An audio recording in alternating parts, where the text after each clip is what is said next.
The official podcast of Bhringi hospitals. నేను host చేయబోయే వ్యక్తి the chief anaesthesiologist and founder of Bhringi hospitals.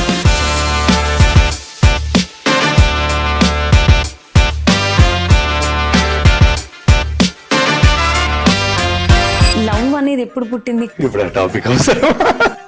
Okay. అమ్మతో బాగా చెవులు పిండేది చిన్నప్పుడు అమ్మ.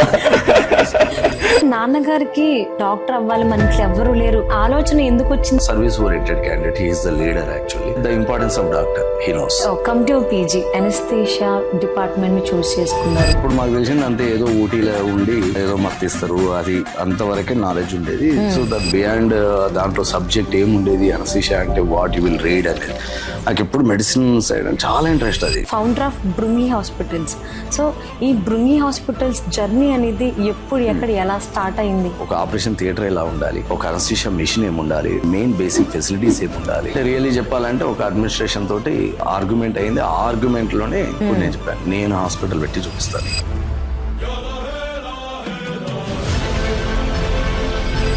బృంగి హాస్పిటల్ అనేది వనస్థలిపురం, బిఎన్ రెడ్డి నగర్, ఇబ్రహీంపట్నం ఈ ఏరియా వాళ్ళందరికీ ఇది ఒక సంజీవిని పర్వతం. అంటే కాంప్లిమెంట్స్ వచ్చినప్పుడు రియల్లీ మాకు గూస్ బంప్స్ వస్తాయి. ఆ quality of service compulsory patient కి రీచ్ అవ్వాలి.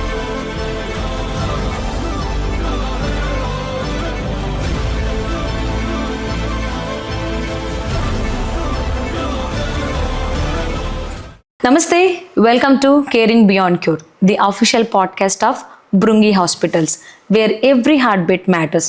నేను మీ సౌజన్య ఉత్తరాల. సో ఈరోజు చాలా హ్యాపీగా ఉంది. ఎందుకు అని అంటే, సో నేను హోస్ట్ చేయబోయే వ్యక్తి the chief anaesthesiologist and founder of Bhringi hospitals. So మరి బృంగి హాస్పిటల్స్ మల్టీ స్పెషాలిటీ హాస్పిటల్గా ఎలా మారింది, దీని వెనుకున్నటువంటి విజన్ ఏంటి, ఇవన్నీ ఈ పాడ్కాస్ట్లో తెలుసుకుందాం. బృంగి హాస్పిటల్స్ మార్చ్ 3, 2021లో 100 బెడ్ ఫెసిలిటీతో బిఎన్ రెడ్డి నగర్, నాగార్జున సాగర్ హైవే దగ్గర ప్రారంభించారు. స్టార్ట్ చేసిన కొద్ది నెలల్లోనే NABH గుర్తింపు పొందిన మల్టీ స్పెషాలిటీ హాస్పిటల్. సో ఇప్పటి వరకు కూడా 1,00,000కు పైగా పేషెంట్స్ ట్రీట్ చేశారు. అట్ ద సేమ్ టైం 20,000కు పైగా సర్జరీస్, అది కూడా సక్సెస్ఫుల్ సర్జరీస్ చేశారు. సో ఇప్పుడు బృంగి హాస్పిటల్స్ అంటే నమ్మకం, నాణ్యత, నిబద్ధత. నమస్తే డాక్టర్ గారు. నమస్తే. చాలా హ్యాపీగా ఉంది మిమ్మల్ని ఇలా కలవడం. Thank you. సో అసలు మీ చిన్ననాటి రోజులు, మీరు ఎక్కడ పుట్టారు, ఎక్కడ పెరిగారు, మీ సిబ్లింగ్స్ ఏంటి, మీ పేరెంట్స్ ఏం చేస్తారు, సో ఆ డీటెయిల్స్ మాతో షేర్ చేసుకుంటారా? మై నేటివ్ ప్లేస్ కలవకుర్తి అండి, ఓకే. మామూలు డిస్ట్రిక్ట్. ఇప్పుడు presently Nagar Kurnool district. And my dad is government teacher and my mother house wife and నాకు younger brother. So small family and we came from a middle class. Childhood days అంటే నా primary school everything Shri Saraswati Shishu Mandir school, కలవకుర్తిలో. And 6th to 10th వరకు high school మొత్తం Shri Chaitanya school అండి, అది కూడా కలవకుర్తిలోనే. So నా 10th క్లాస్ వరకు నా స్టడీ అంతా మా నేటివ్ విలేజ్లోనే, కలవకుర్తిలోనే సాగింది. అండ్ అప్పట్లో సోషలైజేషన్కి కావాల్సిన మీడియా ఇవన్నీ, ఈవెన్ టీవీ కూడా లేకుండేది, టెలిఫోన్ అనే సర్వీస్ ఇవన్నీ ఏం లేవు. సో మా అంతా మేము ఊహించుకున్న చిన్న ప్రపంచమే.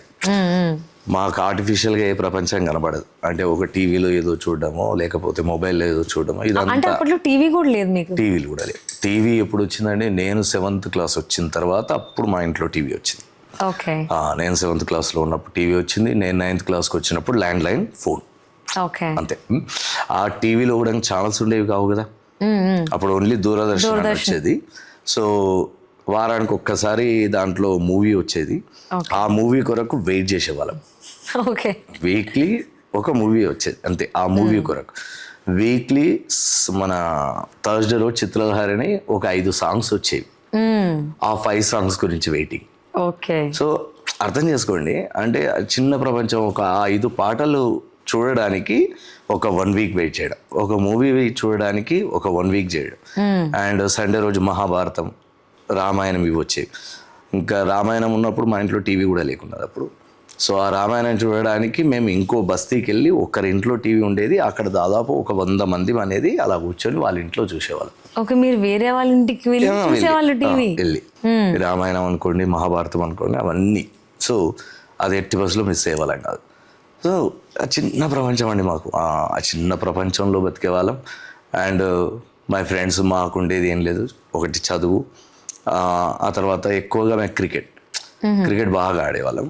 సో అట్లా ఇక బయటి ప్రపంచం ఏం తిరుగుతుంది అనేది మాకు ఏమీ తెలియదు. ఆ ఉన్న ఆ చిన్న ప్రపంచంలో చాలా హ్యాపీగా ఉండేవాళ్ళం.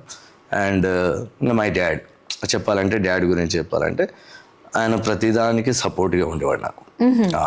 ఇప్పుడు మీకు చెప్పాను ఇంతకుముందు, క్యాజువల్గా డాక్టర్ కావాలి. సో ఇప్పుడు డాక్టర్ కావాలని చెప్పేసి ఇక చదవాలి అది ఇది అని చెప్పేసి he never force me like that. అంటే నాన్నగారికి అసలు ఆ డాక్టర్ అవ్వాలి, మన ఇంట్లో ఎవ్వరూ లేరు అనే ఆలోచన ఎందుకు వచ్చిందని ఎప్పుడైనా ఆలోచించారా? ఎప్పుడైనా షేర్ చేశారా మీ నాన్నగారు మీకు? షేర్ చేయడం కాదు, but the importance of doctor he knows. Okay. So importance of doctor he knows. So మన ఫ్యామిలీలో ఎవ్వరూ ఒక డాక్టర్గా లేరు. సో కంపల్సరీ ఆయన ఏంటంటే కొంత service oriented candidate. He is the leader actually.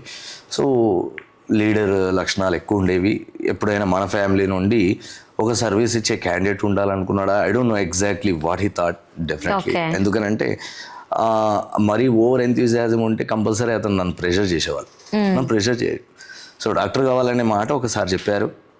నేను నా జర్నీలో వెళ్తున్నాను. సో ఆ జర్నీకి కావాల్సింది ఏంటి అనే దానికి ఆయన ఎప్పుడు సపోర్ట్ ఉండేవాడు.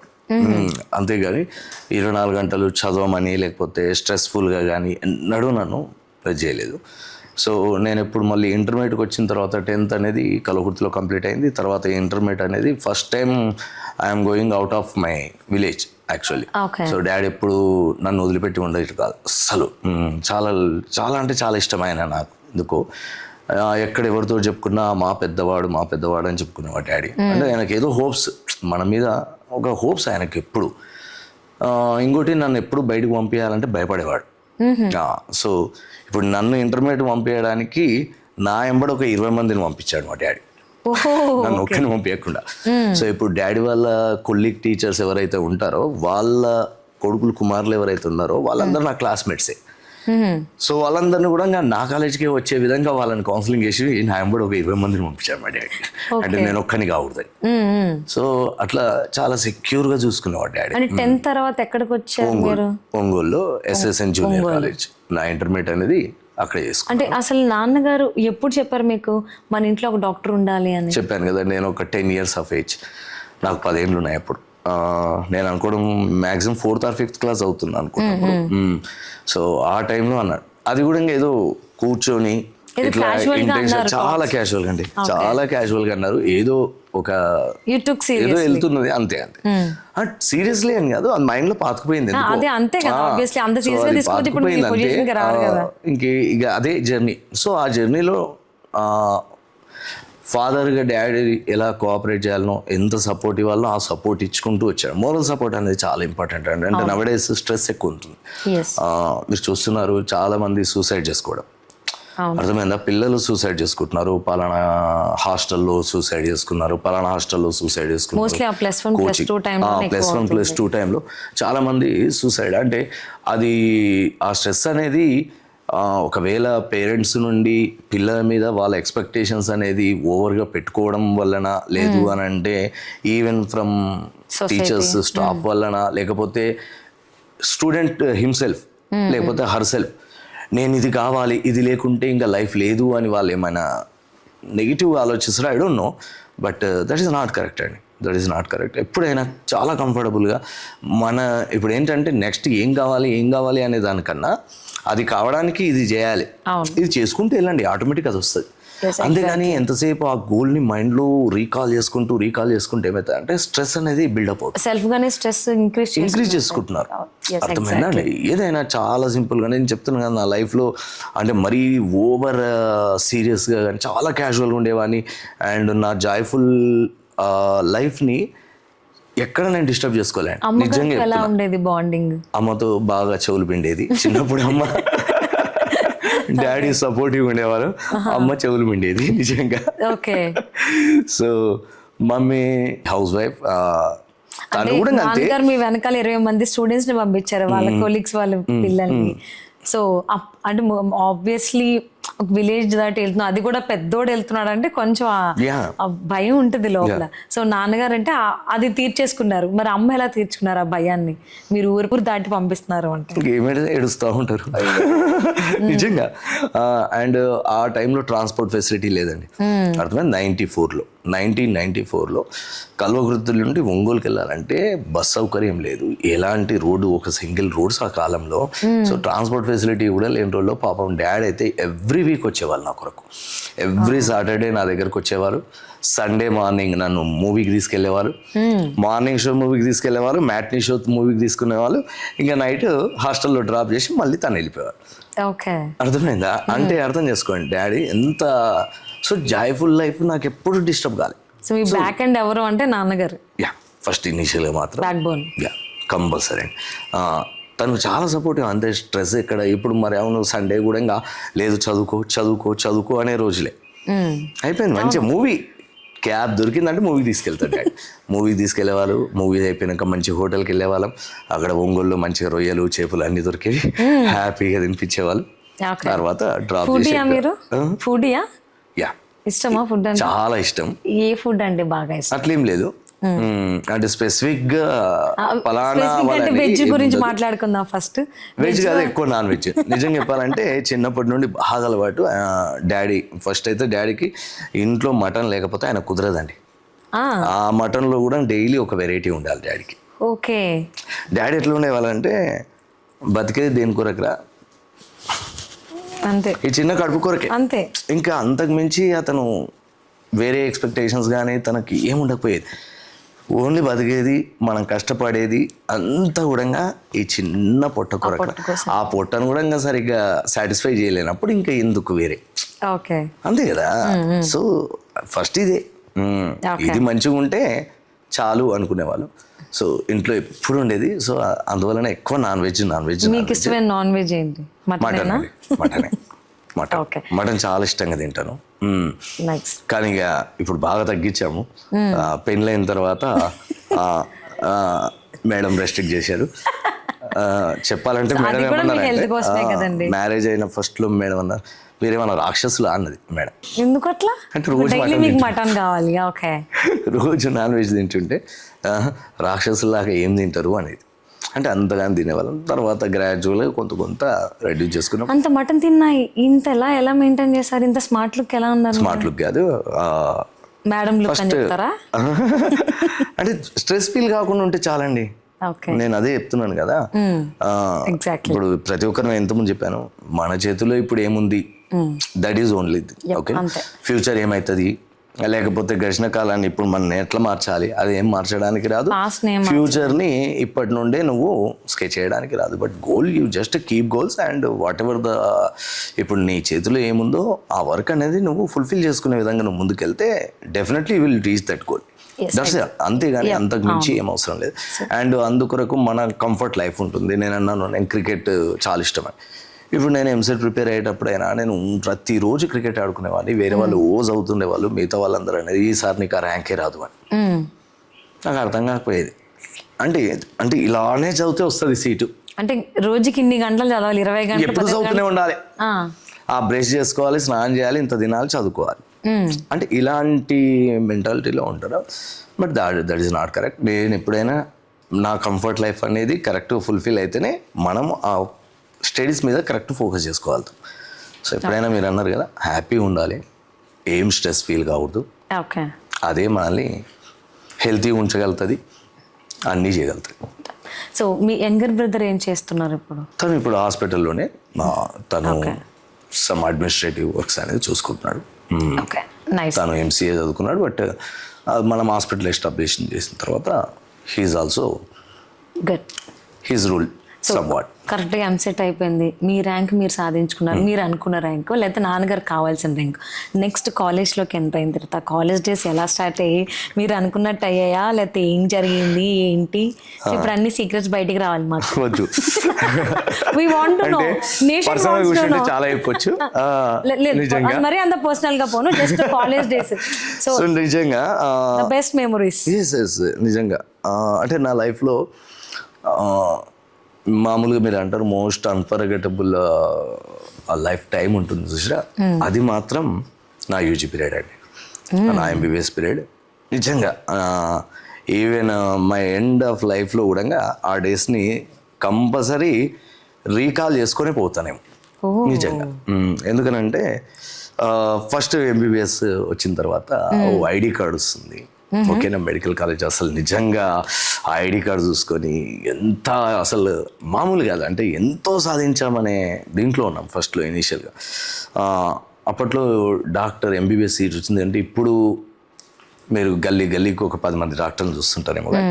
అప్పుడు ఏంది, ఇప్పుడు మన టౌన్లో ఈ ఇయర్ మన శిరీష్కి వచ్చింది ఎంసెట్ ర్యాంక్ వచ్చింది and he join in MBBS అనేది. ఆ కాల్ అనేది ఎంత గర్వంగా అనిపించేది అంటే అంత గర్వంగా అనిపించేది ఆ టైంలో. సో చాలా ఎక్స్పెక్టేషన్స్ పెట్టుకొని నేను వచ్చాను. నేను ఆల్రెడీ మీకు చెప్పాను, నేను విలేజ్ నుండి వచ్చాను కనుక నాకు పెద్దగా ఏం తెలియదండి. నాకు తెలిసింది ఒకటే, చాయ్ తాగడం, చదువుకోవడం, సినిమా చూడడం, క్రికెట్ ఆడుకోవడం, ఈ నాలుగిటికి మించి నాకు ఏమీ తెలియదు. ఇంకొకరితోటి ఎలా కమ్యూనికేట్ చేయాలనేది కూడా నాకు అంతగా తెలియదు. అంటే అందరూ ఇప్పుడు ఎక్కువ డిఫరెంట్ ఏరియాస్ నుండి వస్తుంటారు, కొందరు కార్లో వస్తుంటారు, కొందరు బైక్లు వేసుకొని వస్తుంటారు, మనం సిటీ బస్సులలో వచ్చేవాళ్ళం. ఏ మెడికల్ కాలేజ్లో జాయిన్ అయ్యారు? నేను దెక్కన్ మెడికల్ కాలేజ్, ఎంబీబీఎస్ అనేది దెక్కన్ మెడికల్ కాలేజ్. సో ఇంకా దాంట్లో ఎన్ఆర్ఐస్ ఉండేవాళ్ళు even.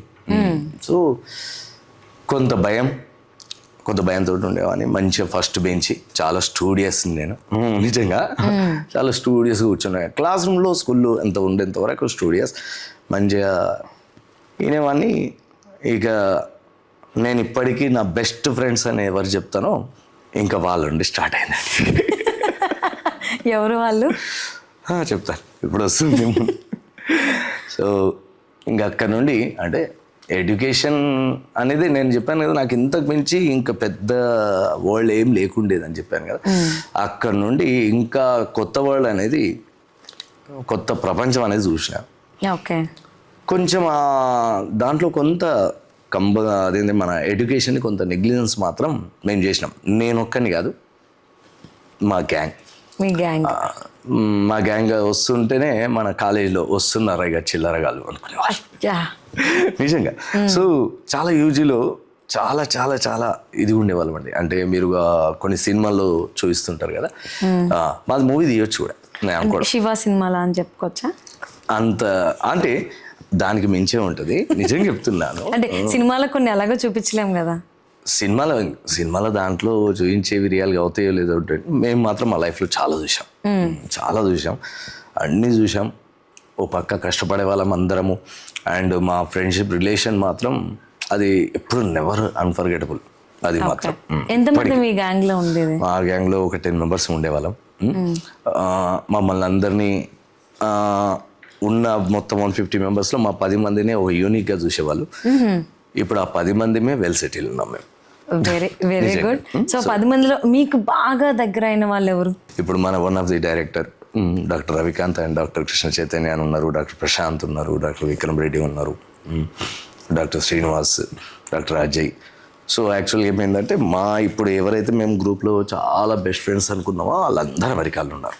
Main thing, I'm the only person that living in India, that to in హైదరాబాద్లో ఎవరూ లేరు, నేను ఒక్కని తప్పించి నా గ్రూప్ ఆఫ్ ఫ్రెండ్స్లో.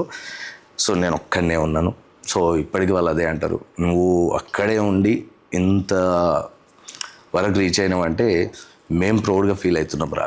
సో వాళ్ళు చాలా హెల్ప్ చేసేవాళ్ళు, చాలా సపోర్టివ్గా ఉండేవాళ్ళు. ఈవెన్ ఫైనాన్షియల్లీ కూడా చాలా ప్రాబ్లమ్స్ ఉండే నాకు, ఫైనాన్షియల్ కూడా చాలా క్రైసిస్లు వచ్చినాయి. ఆ క్రైసిస్లో కూడా వాళ్ళే మేమున్నాం రా అని చెప్పేసి వాళ్ళే హెల్ప్ చేస్తూ వచ్చారు నాకు అప్పుడు ఆ టైంలో. సో వాళ్ళ హెల్ప్ ఎప్పుడూ మర్చిపోలేనిదే. సో ఆ లైఫ్, ఆ 4.5 years, 5.5 years of our UG period కూడా అది ఎప్పుడూ మర్చిపోలేను. సో దాని గురించి మాట్లాడుకోవాలంటే ప్రైవేట్ కూర్చొని మాట్లాడుకోవచ్చు, అన్ని మెమరీస్ అనమాట. అయితే so next after that MBBS తర్వాత స్పెషలైజేషన్ విషయానికి వచ్చేస్తే మీ గ్యాంగ్ ఎవరైతే ఉన్నారో, సో అందరూ ఇదే ఫీల్డ్, ఐ మీన్ వింగ్ ఏదైతే అనస్థీషియా ఉందో అదే ఫీల్డ్ అదే చూస్ చేసుకున్నారా? మల్టిపుల్ లేదు, వాళ్ళందరూ ఎక్కువగా ఇంటర్నల్ మెడిసిన్లో ఉన్నారు, కొందరు పల్మనాలజీలో ఉన్నారు, కొందరు పెథాలజీలో ఉన్నారు, కొందరు రేడియాలజీలో ఉన్నారు. సో డిఫరెంట్ అండ్ అబ్రాడ్లో it is very difficult to get anaesthesiology actually. So anaesthesiology is the top most branch in developed countries. యాక్చువల్గా అదే చెప్తున్నాను, మన ఇండియాలోనే అనస్థీషియాలజీ వాల్యూ అనేది ఎవరికి తెలియదు. బట్ అనస్థీషియాలజీ అనేది మన డెవలప్డ్ కంట్రీస్లో top most priority branch. So అక్కడ సిటిజన్స్కి కూడా చాలామంది సిటిజన్స్కి కావాలనుకున్న వాళ్ళకి ఎవరికి అనస్థీషియా సీట్ అంత ఈజీగా దొరికేది.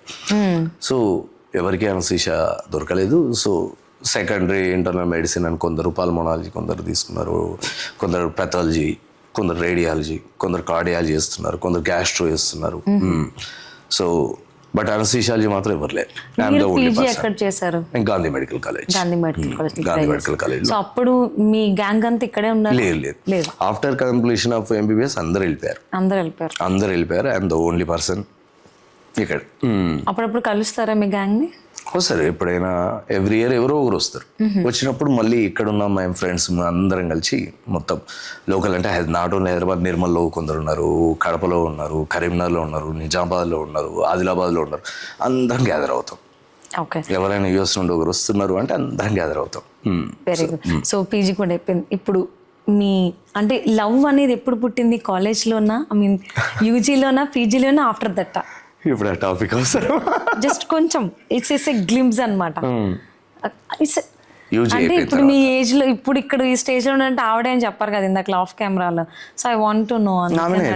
సో అందుకని ఇప్పుడు ఎక్కడ ఎలా ఎందుకు? మెడిసిన్ అయిపోయిన తర్వాత అయిపోయింది. ఐ థింక్ అంతే. మెడిసిన్ ఫైనల్ ఇయర్ ఎగ్జామ్స్కి ప్రిపేర్ అవుతున్నాను అనుకుంటా. ఫైనల్ ఇయర్ ఎగ్జామ్స్కి లైబ్రరీలో కూర్చొని మంచిగా నా పాటకి నేను ఏదో చదువుకుంటున్నాను, ఎండిపోయిన మసాలా దోశ తినుకుంటా అన్నట్టు నేను ఒక కాల్ వచ్చింది. అది దేని గురించి? నా ఎయిర్టెల్ బిల్ ఆ టైంలోనే, ఎప్పుడండి 2004 ఐ థింక్, 2003-04 అప్పుడే మొబైల్స్ అప్పుడప్పుడే వచ్చాయి. ఆ మొబైల్ బిల్ 7,000 ఆ టైంలో నా బిల్.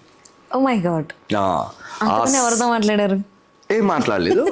దాంట్లో ఏదో గేమ్స్, అది ఏదో గేమ్ ఉండే, ఆ గేమ్ గురించి అని, తంబోలా గేమ్ సంథింగ్ ఉండే. సో దాంట్లో విన్ అయితే సమ్ ప్రైజ్ మనీ అని, ఆ ప్రైజ్ మనీ గురించి అని చెప్పేసి ఏదో మనం చేసాం. అది ప్రైజ్ మనీ దేవుడు ఎరుగు, బిల్లు మాత్రం వచ్చింది. సో ఆ బిల్ కలెక్షన్ గురించి ఫోన్, ఎవరు మేడమే. ఓకే. సో ఆ కలెక్షన్ ఇచ్చిన దాకా వీడు ఎక్కడ పారిపోతాడు అని చెప్పేసి మమ్మల్ని హోల్డ్లో పెట్టుకుంటూ స్టార్ట్ అయింది ఆ జర్నీ. అది కాస్త చివరికి ఇక్కడికి వచ్చింది. సో ఇంకా జర్నీ చాలా పెద్దది. సో అలా ఎప్పుడు ఫస్ట్ మీట్ అయ్యారు? ఫస్ట్ మీట్ డేడ్ చచ్చిపోతా. At least year 2004. I forgot that. కరెక్టే. నా బర్త్డే రోజే, నిజంగా నా బర్త్డే రోజే కంపల్సరీ మీట్ అవుదాం అని. ఎవరు అడిగారు? నేనే. ఓకే. అమ్మో, ఒకటి ఏంటంటే పెద్ద స్టబ్బర్ని, నిజంగా చెప్తాను. చాలా మొండోని ఉంటి, చాలా మొండోని. అంటే అదే రిపీట్ చెప్పాను కదా, డాడీ ప్రతిదానికి సపోర్ట్గా ఉండదు. అంటే నేను ఎంత మొండిగా బిహేవ్ చేసినా కానీ, అంటే ఇది అవుతుందా కాదా అనేది క్వశ్చన్ మార్క్ వేసుకుంటారు ఎవరైనా. ఇప్పుడు మన కిడ్స్ అయినా ఒకవేళ పోతా అని అన్నప్పుడు ఆ వే సరిగ్గా మనకు అనిపించకపోవచ్చు.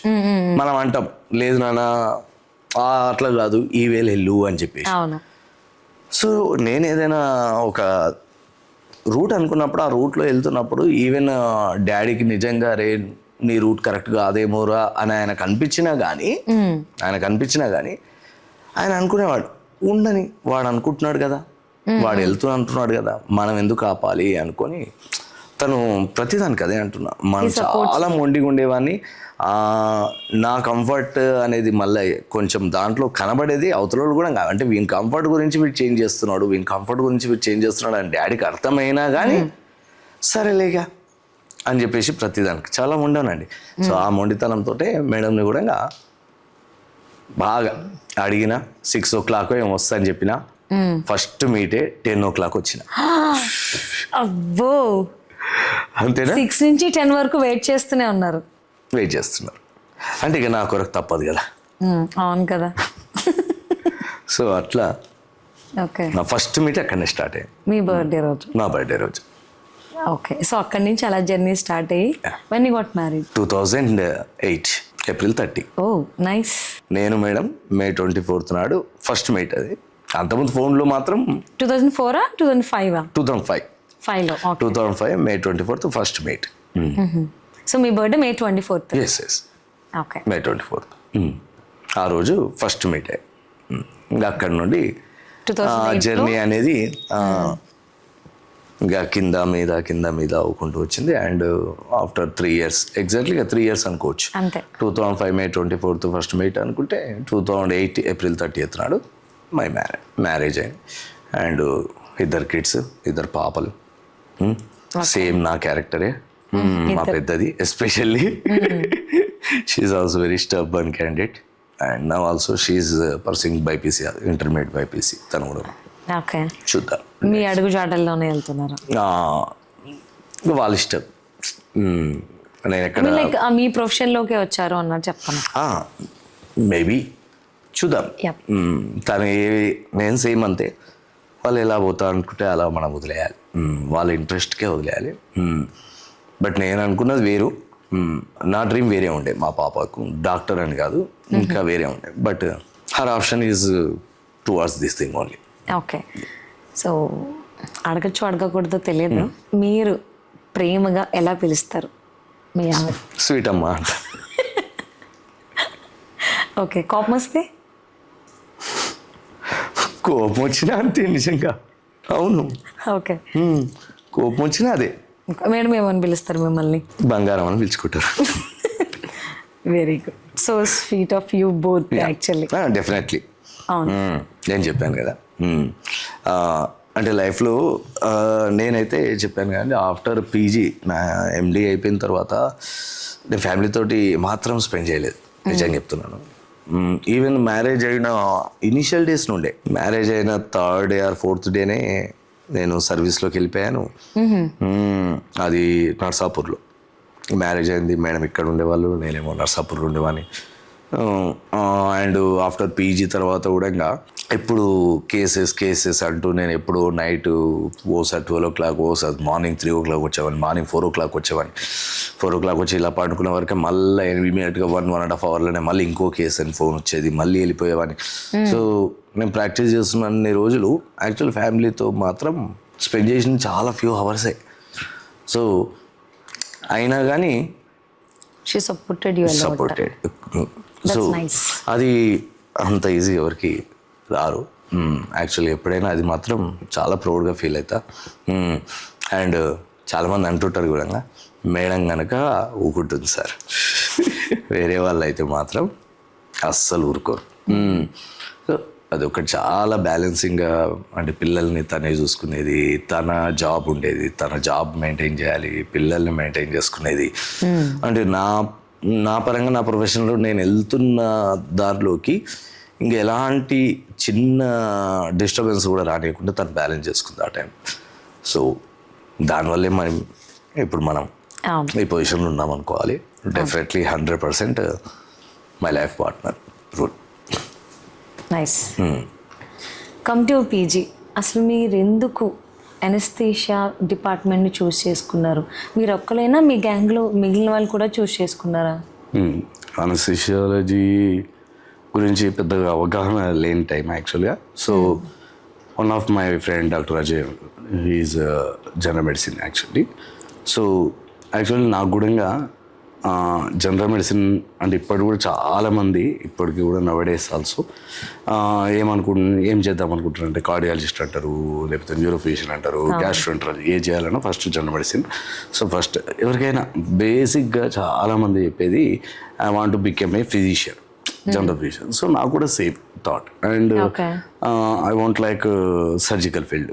నాకెందుకు సర్జరీ నాకు అంత ఇంట్రెస్ట్ ఫస్ట్ నుండి ఫ్రమ్ ది బిగినింగ్. నాకు సర్జికల్ ఫీల్డ్స్ అనేది అస్సలు ఇంట్రెస్ట్ లేకుండా only medical field. So medical ఫీల్డ్లో so I didn't get that general medicine. After that నాకు డెర్మట్ కానీ general surgery and other branches orthopaedics ఇవన్నీ అంటే సర్జికల్ బ్రాంచెస్ ఎక్కువ ఉండేవి. సో అనస్థీషియా గురించి అవగాహన లేదు. సో నా ఫ్రెండ్ మన గ్లోబల్లో critical care physician anaesthesiologist and critical care physician. So నేను అనస్థీషియా ఉండే మరి తీసుకోవాలన్నా వద్దా, ఇది ఉంటుందిరా మరి నాకు మెడికల్ బ్రాంచ్ అంటే ఓన్లీ అనస్థీషియా ఉంటుంది కానీ అనస్థీషియా అంటే అప్పుడు మాకు తెలిసింది అంతే, ఏదో ఊటీలో ఉండి ఏదో మత్తిస్తారు అది అంతవరకే నాలెడ్జ్ ఉండేది. సో దాని బియాండ్ దాంట్లో సబ్జెక్ట్ ఏముండేది, అనస్థీషియా అంటే వాట్ యూ విల్ రీడ్ అనేది. నాకు ఎప్పుడు మెడిసిన్ సైడ్ అంటే చాలా ఇంట్రెస్ట్ అది. దాని అంటే ఆ సబ్జెక్ట్ నేను చేసేవాడిని, మెడికల్ సబ్జెక్ట్ నేను చేసేవాడిని. సో నేను ఆ సబ్జెక్ట్కి దూరం అవుతానేమోనని ఒక భయం చాలా ఉండేది. సో సబ్జెక్ట్కి దూరంగా అవుతుంది. సో హాఫ్ ఇయర్లో ఉన్నప్పుడు అసలు అనస్థీషియాలో సబ్జెక్ట్ ఏముంటుంది ఏంటి అని చెప్పేసి నీకు ఎక్స్ప్లెయిన్ చేస్తాడు అని చెప్పేసి తను యాక్చువల్గా గ్లోబల్ హాస్పిటల్ పనిచేస్తున్నాడు, డాక్టర్ దగ్గర తీసుకెళ్ళి. So he explain me. So అసలు అనస్థీషియాలజీ అంటే ఏంటి, సో ఒక అనస్థీషియాలజిస్ట్ ఏం చేస్తాడు and during the PG what you will read and what subjects you will read అనేది తను చెప్పాడు. సో అనస్థీషియాలో ఎవ్రీ సబ్జెక్ట్ అంటే ఇప్పుడు మోర్ దాన్ ఎ ఫిజిషియన్ అంటే so he will read about all systems and he will do only the medical thing but not don't have any skills. అంటే వాళ్ళకి పెద్దగా ఈ స్కిల్స్ ఉండవు మనం. బట్ అనస్థెటిస్ట్ అనేది సర్జికల్గా అండ్ మెడికల్ ఈవెన్ ఐసీయూలో తన పార్ట్ అనేది చాలా క్రూషియల్ రోల్ ఉంటుంది. ఐసీయూలో పేషెంట్ మేనేజ్మెంట్ అండ్ సర్జరీస్లో ఈవెన్ అనస్థీషియా ఇచ్చిన కాడ నుండి సెంట్రల్ లైన్ ప్రొసీజర్స్ అనుకోండి, లైఫ్ సేవింగ్ ఇంట్యుబేషన్ ప్రొసీజర్ అనుకోండి, సో పెయిన్ మేనేజ్మెంట్ అనుకోండి, these are all the skilful procedures and ఈ skilful procedures only anaesthetist can do, ఇంకా nobody can do. So he explain like that. So నువ్వు మాత్రమే చేయగలుగుతావు and what general physician is doing also you will do. మళ్ళీ నేను అక్కడ ఏం miss అవుతున్నా, నేను మెడికల్ ఫీల్డ్ మిస్ అవుతున్నా అనే దాంట్లో నేను ఉన్నాను. So he explain me. So you will read all the systems. అంటే మనం కార్డియాలజీ చదువుతాము, పల్మనాలజీ చదువుతాము, న్యూరో సిస్టమ్స్ చదువుతాము, గ్యాస్ట్రో సిస్టమ్స్ చదువుతాము and even gynaeobs also will read. అంటే ఎవ్రీ సిస్టమ్ అనేది అనస్థెటిస్ట్ అనేది ఆ సబ్జెక్ట్ అనేది కంప్లీట్గా ఓన్లీ అనస్థెటిస్ట్. న్యూరో అని అంటే బ్రెయిన్ గురించి చదువుతాడేమో, పల్మనాలజిస్ట్ అంటే లంగ్స్ గురించి చదువుతాడేమో, హార్ట్ అంటే కార్డియాలజిస్ట్ అంటే heart, but anaesthetist will read every organ about every organ. So he explain like that అన్నట్టు. So he boost up confidence in me. So అతను ఎక్స్ప్లెయిన్ చేసినప్పుడు నాకే ఒక బూస్టింగ్ అనేది వచ్చింది. ఓకే, సో అనస్థీషియాలో ఎంత ఉంటుందా నిజంగానా అంటే మళ్ళీ నేను నమ్మట్లా, నిజంగా ఉంటుందా సార్? లేదండి, చాలా ఉంటుంది. You will enjoy lot actually during PG అయినా సరే బయటకు వచ్చిన తర్వాత కూడా you will enjoy. So okay and that is suggestion అనుకోండి. సో దాంతో I choose anesthesiology and I have joined in Gandhi Medical College. So గాంధీలో జాయిన్ అయిన తర్వాత కూడా ఫస్ట్ ఎలా ఉంటుందంటే పీజీలో సీనియర్స్ ఎక్కువగా, సీనియర్స్ అండ్ ప్రొఫెసర్స్ మనం మానిటరింగ్ ఎక్కువ. అంటే ఫస్ట్ మనకి కేసెస్ డైరెక్ట్ అటెంప్ట్ చేయడము, పెద్ద పెద్ద కేసులు, కానీ మనం జస్ట్ అసిస్ట్ చేయడమో లేకపోతే మానిటర్ చేసే దాంట్లోనే ఉంటుంది. సో ఇంకా కొంత నాకు అంటే పీజీలో సరైన సపోర్ట్ ఆ టైంలో సరిగ్గా దొరకలే. కొంత డిప్రెషన్లోకి వెళ్ళిపోయినా. ఫస్ట్ ఇయర్ మాత్రం నిజంగా డిప్రెషన్లో ఉన్నా. డిప్రెషన్లో అంటే నేను అనుకున్నది ఏంటి, మెడికల్ ఫీల్డ్ అని చెప్పారు. నాకు ఇక్కడికి వచ్చిన తర్వాత ఏదో ఊటీలు వెళ్తున్నామో అదే అండ్ ఫస్ట్ నేను పీజీలో ఎంట్రీ అవుతూనే నాకు న్యూరో డిపార్ట్మెంట్లో పడ్డది. ఫస్ట్ 4 months కంటిన్యూగా న్యూరో డిపార్ట్మెంట్. ఇప్పటికీ మన హాస్పిటల్ కూడా బిగినింగ్ అనేది కూడా నేను న్యూరో సెంటర్గా ఎందుకు స్టార్ట్ చేయాల్సి వచ్చిందంటే, so in PG period I think more than 13 months నేను న్యూరో అనస్థీషియాలో వర్క్ చేసిన. 13 months అవుట్ ఆఫ్ 36 monthsలో 13 months నేను న్యూరో అనస్థీషియాలో ఉన్నాను. సో నాకు అందుకోసమే న్యూరో డిపార్ట్మెంట్ మీద ఒక ఇంట్రెస్ట్ అనేది పెరిగింది. సో ఆ ఇంట్రెస్ట్ తోటి మన బృంగి హాస్పిటల్ కూడా ఒక న్యూరో సెంటర్గా అనేది మెయిన్ టార్గెట్గా పెట్టుకున్నాం. సో ఫస్ట్ ఇయర్ అనేది కొంత డిప్రెసివ్ థింగ్లో ఉన్నాను. తర్వాత doctor Ramesh assistant professor sir ఉంది. సో నెక్స్ట్ ఆ సార్ జాయిన్ అయిన తర్వాత ఆ సార్ చాలా బూస్ట్ చేశారండి. అంటే రియల్గా అనస్థీషియాలో ఉండే సబ్జెక్ట్ నేనేదంటే అనుకున్నానో అది అతని ద్వారా నాకు రీచ్ అయింది. నిజం చెప్తున్నా, రమేష్ సార్ అని చాలా సపోర్ట్ చేసేవాళ్ళు సారు. అప్పటి వరకు మేము చేస్తున్న థింగ్ ఏంటి, చేయాల్సింది ఏంటి అనేది. సో అక్కడి నుండి సెకండ్ ఇయర్ నుండి మాత్రం చాలా బూస్టింగ్ అయింది. ఆ బూస్టింగ్ తోటే పీజీలో అండ్ గవర్నమెంట్ మెడికల్ కాలేజ్ లేదంటే అక్కడ యాంపుల్ ఆఫ్ సోర్సెస్ ఉంటాయి మీకు. So many patients you will get so many different of surgeries and cases. So మనం నేర్చుకోవాలి అనే ఎంథ్యూజియాజం మనకు ఉంటే మాత్రం you can learn everything during that post graduation. ఇంకొకటి మనం ఏం నేర్చుకోవాలన్నా you have to learn in the institution. అవును, మీకు అన్ని సోర్సెస్ ఉన్నప్పుడు you have to spend more time. అంటే యాక్చువల్గా మనది ఇప్పుడు టైం 8:30 to 2:30 వరకు ఉంటుంది. So not like that. నేను 2:30 అనేది కాదు, ఈవెన్ నైట్ వరకు I would like to stay in the hospital only. So ఇంకా ఏదన్నా అంటే కొత్త సర్చింగ్. సో అది ఎక్కువ ఉండేది నాకు మెడికల్ కాలేజ్లో ఉన్నప్పుడు. అది చదువుకున్నప్పుడు నైట్ డ్యూటీస్లో కేసెస్ లేవంటే నేనే సర్జరీ డిపార్ట్మెంట్స్కి వెళ్ళారు, ఏదో ఒక కేసు పెట్టుకోండి.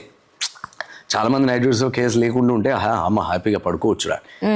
బట్ నేను ఒక ఇదేమంటారు నైట్ మేర్ సెంటరా, నిద్రపోయే అనే కాదు అసలు. సో నా కింద నేను ఎవరిని నిద్రపోనిచ్చేవాడిని కాదు. ఇప్పుడు నేను సీనియర్ అయిన తర్వాత నా కింద జూనియర్ పీజీలు ఉండేవాళ్ళు.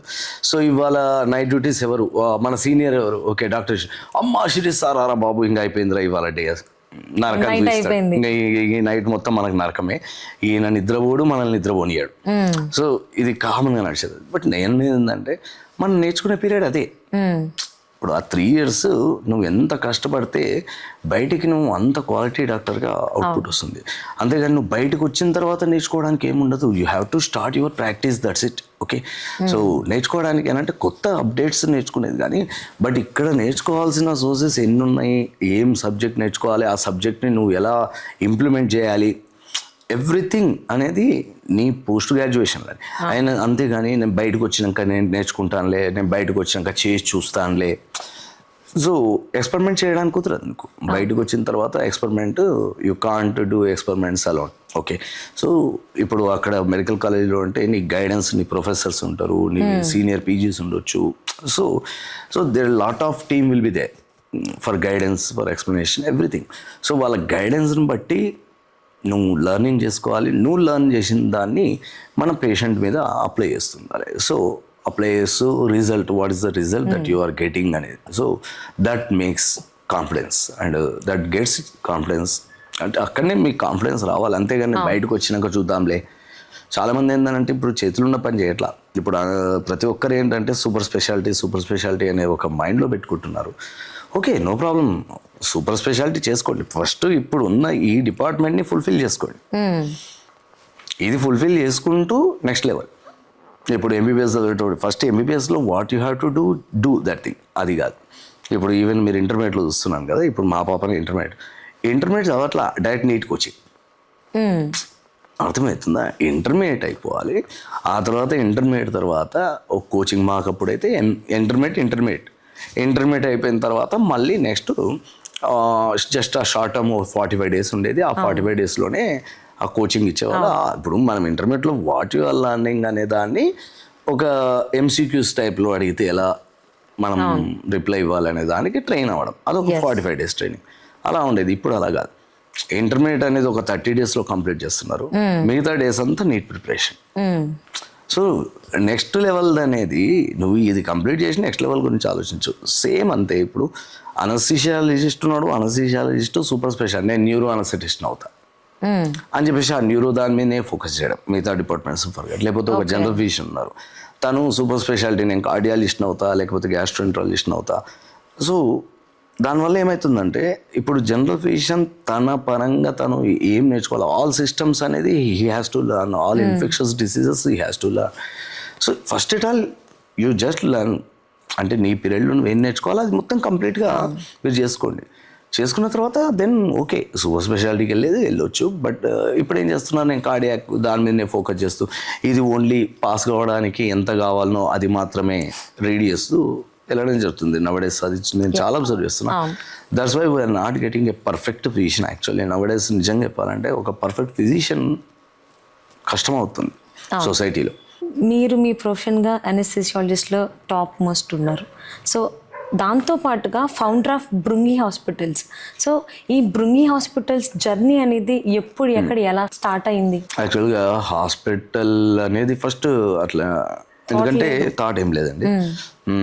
And I use to enjoy my professional life actually. చాలా చెప్తున్నా, ఏమాత్రం గ్యాప్ ఉండేది కాదు. కంటిన్యూస్గా దాదాపు మన ఎల్బీ నగర్, వనస్థలపురం, బిఎన్ రెడ్డి, ఇక్కడ చుట్టుపక్కల ఉన్న ప్రతి ఒక్క హాస్పిటల్లో నేను కేసెస్ చేసుకునేవాడిని. కాకపోతే చెప్పాను కదా, చాలామందికి anaesthesiologist what he can do అనేది చాలామందికి తెలియదు, అండ్ వాట్ హీ నీడ్స్ అనేది తెలియాలి. ఫస్ట్ బేసిక్ నీడ్స్ మనకంటే మన పరంగా ఒక ఓటీలో ఒక ఆపరేషన్ థియేటర్ ఎలా ఉండాలి, ఒక అనస్థీషియా మెషిన్ ఏమి ఉండాలి, ఒక పేషెంట్ని రీసస్టేట్ చేయడానికి కానీ, ఈవెన్ పేషెంట్ బ్యాడ్ కండిషన్ అవుతుంటే తనను రివైవ్ చేయడానికి కానీ మెయిన్ బేసిక్ ఫెసిలిటీస్ ఏమి ఉండాలి అనేది ఓన్లీ అనస్థెటిస్ట్ నో. సో యాక్చువల్గా నా ప్రాక్టీస్లో చాలా కాంప్రమైజ్డ్గా చేసేవాళ్ళం.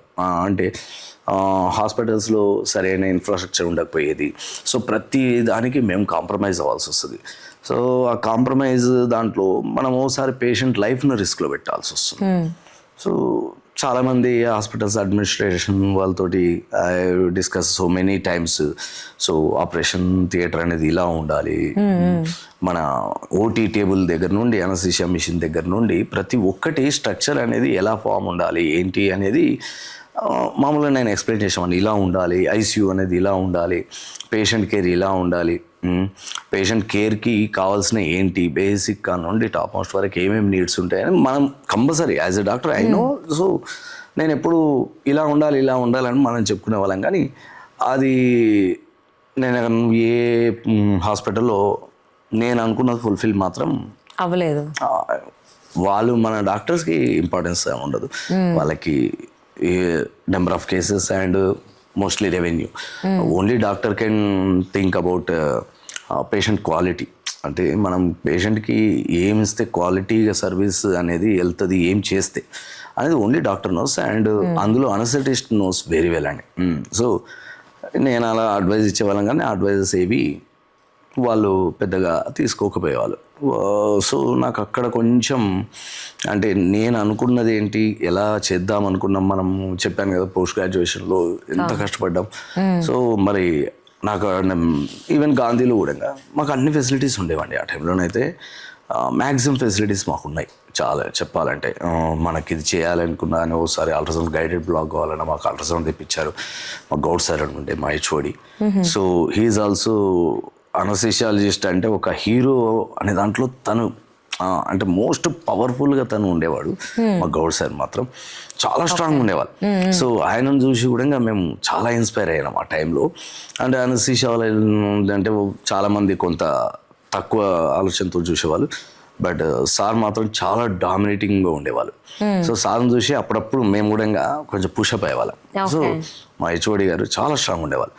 సో నాకు అట్లా ఒక గాంధీలో ఇంత మంచిగా డిపార్ట్మెంట్, మనం బయటకు వచ్చిన తర్వాత మనం ఏమనుకుంటామంటే గవర్నమెంట్ మెడికల్ కాలేజీలోనే ఇలా ఉంది గవర్నమెంట్ హాస్పిటల్, అండ్ అంటే ప్రైవేట్లో ఎంత బాగుంటుందేమో అని ఎక్స్పెక్ట్ చేసి వచ్చాం. చెప్పాలంటే బయటకు వచ్చిన తర్వాత చాలా పూర్ క్వాలిటీ అబ్జర్వ్. ఇంపార్టెన్స్ అనేది చాలా తగ్గిపోయింది. ఇంపార్టెన్స్ కాదు, అక్కడ క్వాలిటీ లేదు. క్వాలిటీ లేదు. చెప్తున్నాను నేను, compare to Gandhi hospital private హాస్పిటల్లో నేను చూడలేకపోయినా క్వాలిటీ. పూర్ క్వాలిటీ ఉంది, చాలా పూర్ క్వాలిటీ. సో అక్కడ మనం ఎన్నోసార్లు అడ్మినిస్ట్రేషన్ వాళ్ళతో ఎంత మాట్లాడినా కానీ వాళ్ళు ఏ రకంగా కూడా మనకు సపోర్ట్ చేయలేదు. సో అప్పుడు అంటే రియల్లీ చెప్పాలంటే ఒక అడ్మినిస్ట్రేషన్ తోటి రియల్గా ఆర్గ్యుమెంట్ అయింది. ఆ ఆర్గ్యుమెంట్లోనే ఇంకా అప్పుడు ఒక ఛాలెంజింగ్ అనుకోండి, అదేమని అనుకోండి, అప్పుడు నేను చెప్పాను నేను హాస్పిటల్ పెట్టి చూపిస్తాను ఇక. సో హాస్పిటల్ అంటే ఎలా ఉండాలి, హాస్పిటల్లో పేషెంట్కి మనం ఒక మెడికల్ ట్రీట్మెంట్ ఇచ్చేటప్పుడు ఏ క్వాలిటీ ఆఫ్ ట్రీట్మెంట్ అనేది ఇవ్వాలి అనేది నాకంటూ ఒక అసెస్మెంట్ ఉంది. ఆ అసెస్మెంట్ని నేనే ఓన్గా ఇంప్లిమెంట్ చేసుకుంటే అయిపోతుందనే థాట్ అప్పుడు వచ్చింది. ఆ డిస్కషన్లోనే ఈవెన్ నా బెస్ట్ ఫ్రెండ్స్ అన్నాను, డాక్టర్ రవికాంత్ అనుకోండి, డాక్టర్ కృష్ణ చైతన్య. ఆ టైంలోనే కృష్ణ చైతన్య అనే నా ఫ్రెండ్ అనేది యూఎస్కేలో వచ్చాడు, అమెరికాకి ఇక్కడికి వచ్చాడు ఆ టైంలోనే. So just I shared those things అన్నట్టు, ఇట్లా అనుకుంటున్నారా. So is ready to invest something, పెడదాంరా నేను కూడా హెల్ప్ చేస్తాను. ఆ తర్వాత డాక్టర్ రవికాంత్ ఆల్సో లేదురా మంచి ఆల్సో మనం పెడదాము. సో వాళ్ళు బాగా సపోర్ట్ చేశారు ఆ టైంలో. సో మేము ముగ్గురం అనుకున్నాం.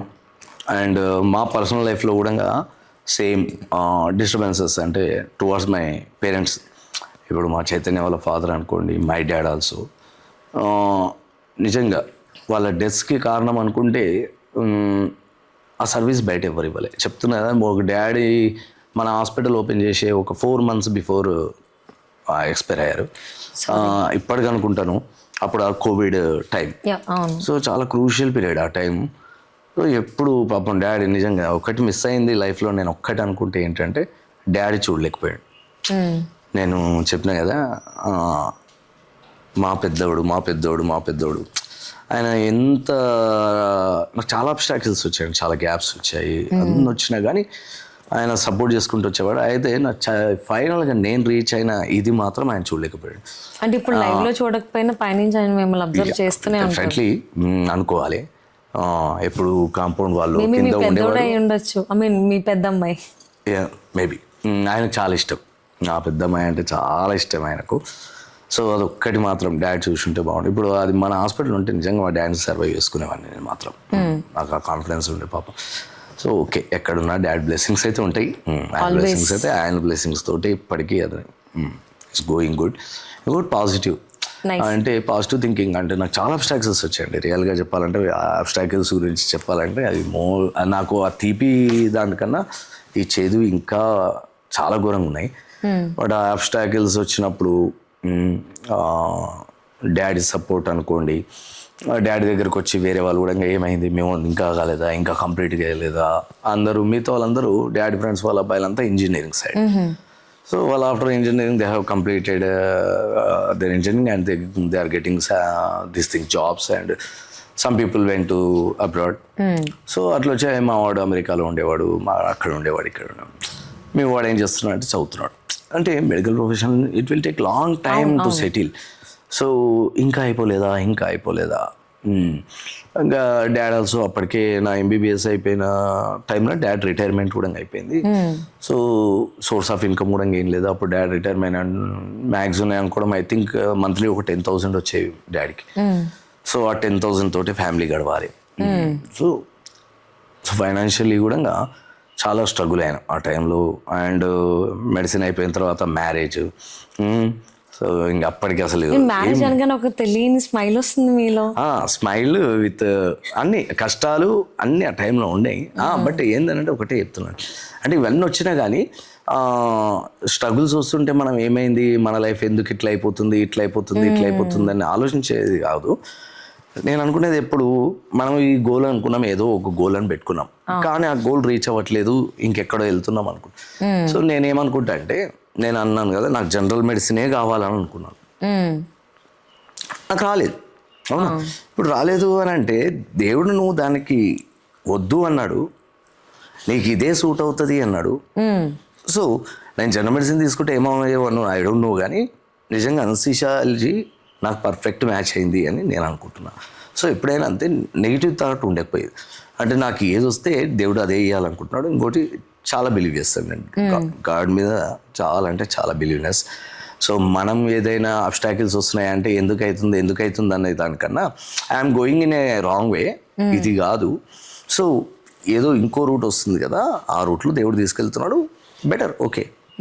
సో అట్లా పాజిటివ్గానే ఉండాలి. మనం నెగిటివ్ థింకింగ్ ఎప్పుడు ఉండకూడదండి. అది ఒక్కటి మాత్రం మైండ్లో పెట్టుకోండి. ఎప్పుడు పాజిటివిటీ కంపల్సరీ మీకు సక్సెస్ తెస్తుంది.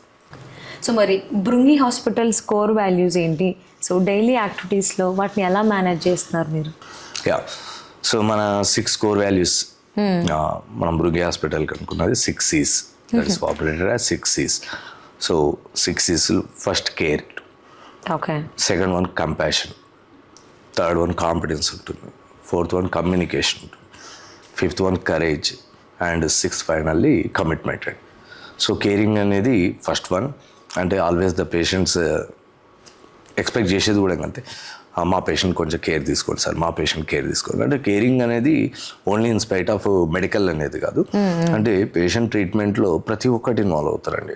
హౌస్ కీపింగ్ ఇన్వాల్వ్ అవుతారు, నర్సింగ్ స్టాఫ్ ఇన్వాల్వ్ అవుతారు, వాళ్ళకి డిఎంఓస్ ఇన్వాల్వ్ అవుతారు అండ్ కన్సల్టెంట్స్ ఇన్వాల్వ్ అవుతారు. ఓకేనా? సో ప్రతి ఒక్కరి రూల్ ఉంటుంది కేరింగ్ అంటే. అంటే వాళ్ళ హైజీనిక్ ఉంచాలన్నా కానీ ప్రతి ఒక్కటి వాళ్ళ హైజీన్ అనేది కూడా చాలా ఇంపార్టెంట్. ఇదంతా మన హౌస్ కీపింగ్ సెక్యూరిటీ కానీ హౌస్ కీపింగ్ వాళ్ళు చూసుకుంటుంటారు. And nursing care and doctors care. But ఇవన్నీ ఇన్వాల్వ్ అయితే కానీ మామూలుగా పేషెంట్ కానీ పేషెంట్ అటెండర్స్ ఎంతసేపు మన డాక్టర్స్ వైపే చూస్తుంటారు. బట్ అది ఒక్కటి కాదు ఇంపార్టెంట్, ప్రతిదీ ఇంపార్టెంట్ కేరింగ్. సో మన భృంగి అనేది మాత్రం ఇన్ ఎవ్రీ ఆస్పెక్ట్ ఆ కేర్ అనేది ఎక్కడ నెగ్లిజెన్స్ కాకుండా మనం జాగ్రత్తగా చూసుకుంటాం. అండ్ నెక్స్ట్ వన్ కంపాషన్ అంటారు. సో చెప్పాను కదా, పేషెంట్ వాళ్ళు చాలా యాంగ్జైటీ తోటి వచ్చినప్పుడు మనం వాళ్ళని సింపాథెటిక్గా అంటే వాళ్ళని ప్రేమగా వాళ్ళకి కావాల్సింది సపోర్ట్ అండి. ఆ టైంలో సపోర్ట్ ఉండాలి. మనం రిస్క్ ఎక్స్ప్లెయిన్ చేస్తాం తప్పదు, బట్ ఆ రిస్క్ ఎక్స్ప్లెయిన్ చేస్తున్నప్పుడు వాళ్ళకి మనం సపోర్ట్ అనేది మనం ఎంత వాళ్ళని కన్విన్స్ చేసుకోవాలి. ఆ ట్రీట్మెంట్ ముందే ఆ రిస్క్ ఇప్పుడు ఏదో పెద్ద మేజర్ సర్జరీ పెద్ద హెడ్ ఇంజరీ అయింది. సో హెడ్ ఇంజరీ అయినప్పుడు ఇప్పుడు మనకు 70% మోర్టాలిటీ రిస్క్ ఉంటుంది, పెద్ద పెద్ద క్రేనియాటమీ. ఇప్పుడు సర్జరీ చేస్తాం కానీ 70% రిస్క్ ఉంటుంది, 30% సర్వైవల్ ఉంది అని చెప్తాం. సో వాళ్ళు ఎట్లా ఫీల్ అవుతారు చెప్పండి మీరు? సడన్గా అదేంది ఇప్పుడు 70% బతకడానికి ఛాన్సెస్ లేవా? సో మనం అది ఎక్స్ప్లెయిన్ చేసేటప్పుడు వాళ్ళకి చాలా సింపాథెటిక్ అంటే వాళ్ళకు ధైర్యంగా ఉండే విధంగా మనం ఎక్స్ప్లెయిన్ చేయాలి, కానీ వాళ్ళని భయపెట్టించే విధంగా ఎక్స్ప్లెనేషన్ ఉండకూడదు. సో ఎప్పుడైనా పేషెంట్ సైడ్ మనం ఆ లవబుల్ క్యారెక్టర్ అనేది ఆల్వేస్ మనం చూపించాలి. So I believe in that compassion and. So third one ఏంటంటే కాన్ఫిడెన్స్ అంటారు. కాన్ఫిడెన్స్ అంటే ఇప్పుడు మనం ఏదైతే క్వాలిటీ అనుకున్నామో ఆ క్వాలిటీకి మనం స్టబ్బర్న్ అయి ఉండాలి. ఎంత కాంపిటీషన్ ఉన్నా ఏమున్నా కానీ మనం నెక్స్ట్ ఏంటంటే ఏమైనా కొత్త డెవలప్మెంట్స్ ఏది అనుకున్నా కానీ మనం భయపడకుండా ఆ కొత్త డెవలప్మెంట్స్కి వెళ్ళే విధంగానే మనం స్టబ్బర్న్ అయి ఉండాలి దానికి. ఇంకోటి కమ్యూనికేషన్. ఇప్పుడు పేషెంట్ కండిషన్ ఏంటి, పేషెంట్కి ఏం చేయబోతున్నాము, పేషెంట్ కండిషన్ ఏంటి, పేషెంట్కి ఏం చేయాలి, ఏం చేస్తే ఏమవుతుంది అనేది ఎవ్రీథింగ్ మన ఎప్పుడైనా పేషెంట్కి అండ్ హెల్త్ ప్రొవైడర్స్కి కరెక్ట్ కమ్యూనికేషన్ అండ్ ట్రాన్స్పరెన్సీ ఉండాలి ఎట్టి పరిస్థితుల్లో. సో మనం ఆ కమ్యూనికేషన్ అనేది ఆల్వేస్ ఆ కమ్యూనికేషన్ గ్యాప్ రానివ్వద్దు. అంటే పేషెంట్ ఇప్పుడు మా పేషెంట్ ఏ పొజిషన్లో ఉన్నారు, మా పేషెంట్కి ఏం ట్రీట్మెంట్ నడుస్తుంది అనేది ఎవ్రీథింగ్ అప్డేటెడ్ కమ్యూనికేషన్లో ఉంటాయి. ఈవెన్ అడ్మినిస్ట్రేషన్ సైడ్ వాళ్ళ financial communication. So financial counselling కానీ అది కూడా ఇంకా చాలా ఇంపార్టెంట్ అండి. సో ఎప్పుడైనా నాట్ ఓన్లీ తన హెల్త్ స్టేటస్తో పాటు ఫైనాన్షియల్ థింగ్స్ కూడా అప్ టు డేట్ కమ్యూనికేషన్ అనేది ప్రాపర్గా మెయింటైన్ చేయాల్సి వస్తుంది. అది కంపల్సరీ. అండ్ కరేజ్ అంటారు. కరేజ్ అంటే మనం ఇప్పుడు చెప్పారు ఎన్ని హై రిస్క్ కేసెస్ వచ్చినా, ఎంత హై రిస్క్ వచ్చి ఇప్పుడు ఒక హై రిస్క్ కేసు వస్తున్నప్పుడు patient attenders always will think అంటే నా పేషెంట్ మంచిగా కావాలి. వాళ్ళు ఇంకో ఆప్షన్ ఎవరు ఇప్పుడు మా పేషెంట్ని చెడ్డగా చేయి అన్నారు కదా, వాళ్ళు ఎంతసేపు కావాల్సింది ఏమైనా చేయండి మా పేషెంట్ మంచిగా కావాలి. బట్ మంచిగా కావాలి అనేది 100% అనేది అక్కడ ఉండదండి. ఓకేనా? సో ఇప్పుడు వాళ్ళ ఎక్స్పెక్టేషన్ ఏమో మా పేషెంట్ బతకాలి అని చెప్పి వాళ్ళ ఎక్స్పెక్టేషన్. బట్ మెడికల్ సైన్సెస్ చెప్పే విధంగా ఇప్పుడు ఒక సర్జరీకి వెళ్ళేటప్పుడు ఈ సర్జరీ మోర్టాలిటీ రిస్క్ 70% ఉంది, సర్వైవల్ ఓన్లీ 30. అంటే ఒక 100 మెంబర్స్ సర్జరీ చేస్తే దీంట్లో 70 మెంబర్స్ డెత్ అవుతారు, 30% మాత్రమే సర్వైవ్ అవుతారు. సో ఇప్పుడు మేము చేసిపోయే సర్జరీకి ఆయన సర్వైవ్ అవుతాడా కాడా అనేది మనమైతే ఇప్పుడు చెప్పలేం కదా. కానీ వాళ్ళ ఎక్స్పెక్టేషన్ ఏంటి? 100% మేము ఎంత ఖర్చు అయినా పెడతాము, ఎలాంటి టాప్ అండ్ టెక్నాలజీ ఉన్నటువంటి ట్రీట్మెంట్ కావాలి, బట్ మా వాడు బతకాలి. అర్థమైంది. సో అది బ్యాలెన్స్ చేయడం చాలా కష్టం. ఓకేనా? ఎందుకంటే ప్రాక్టికల్లీ ఉండాలి, ఇక్కడ ప్రాక్టికల్లీ ఉండాలి. But always we try to survive that patient, అంతే కదా. సో మేము అలాంటి సిచ్యువేషన్లో మేము కరేజ్గా ఉండాలి. వాళ్ళ ఎక్స్పెక్టేషన్స్ అయితే ఉంటాయి, దాన్ని అయితే మనం తగ్గించలేము. అంతే నువ్వు 70% కోరుకో మీ పేషెంట్ సర్వైవల్, 30% కోరుకోకు అని మనం చెప్పలేం. సో వాళ్ళ ఎక్స్పెక్టేషన్స్ మాత్రం 100% మా పేషెంట్ సర్వైవ్ కావాలనే ఉంటుంది. సో ఎప్పుడైనా అలాంటి కేసెస్ మనం తీసుకోవడానికి అంటే మనకు కాన్ఫిడెన్స్ అనుకోండి, మన డెడికేషన్ అనుకోండి, పేషెంట్కి ఏం చేస్తే నెక్స్ట్ డైలీ వాళ్ళ మానిటరింగ్ అనుకోండి, పేషెంట్ ఆ డేంజర్ జోన్ నుండి బయటికి వచ్చేదాకా ఎట్టి పరిస్థితుల్లో వి కాంట్ స్లిప్ అండ్ అంత రిస్క్ మేము తీసుకోవాలి. ఇప్పుడు ఆ పేషెంట్ని కంపల్సరీ లైఫ్ సేవింగ్ చేయాలంటే మేము అంతటి రిస్క్ తీసుకోవాల్సి వస్తుంటుంది. సో దానికి కరేజ్ ఉండాలండి. ఇప్పుడు అటువంటి కేసెస్ డీల్ చేయాలంటే ఆ కరేజ్ కంపల్సరీ.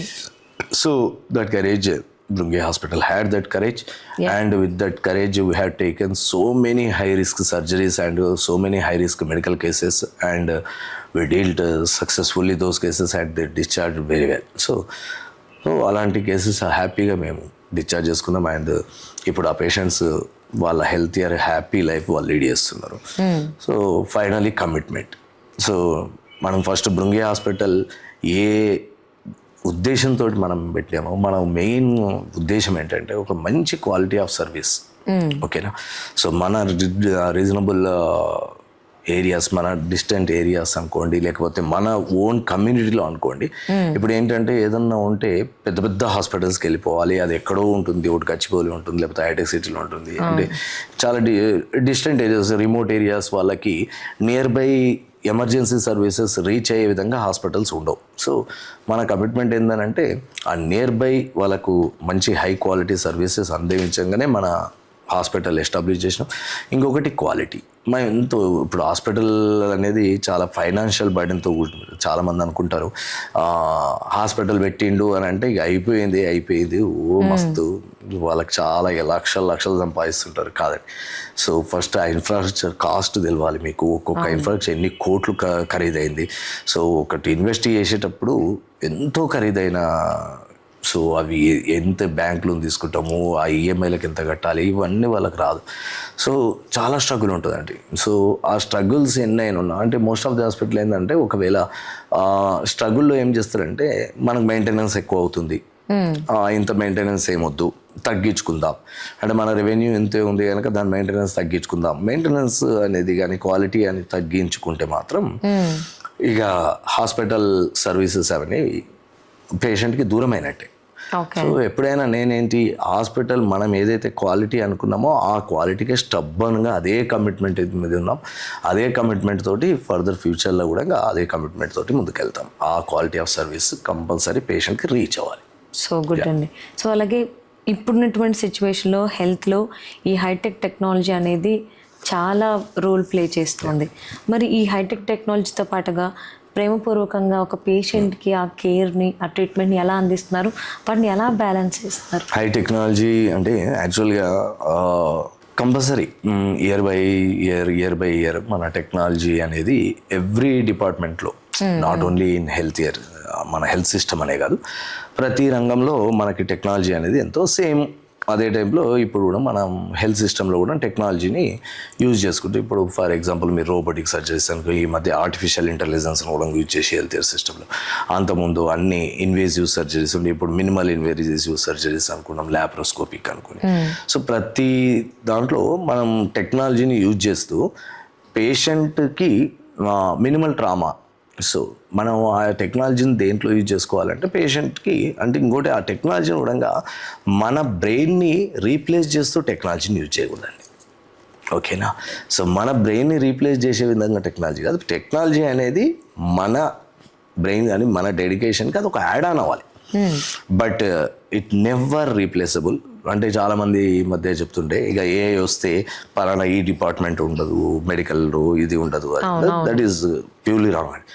సో చాలా తప్పు.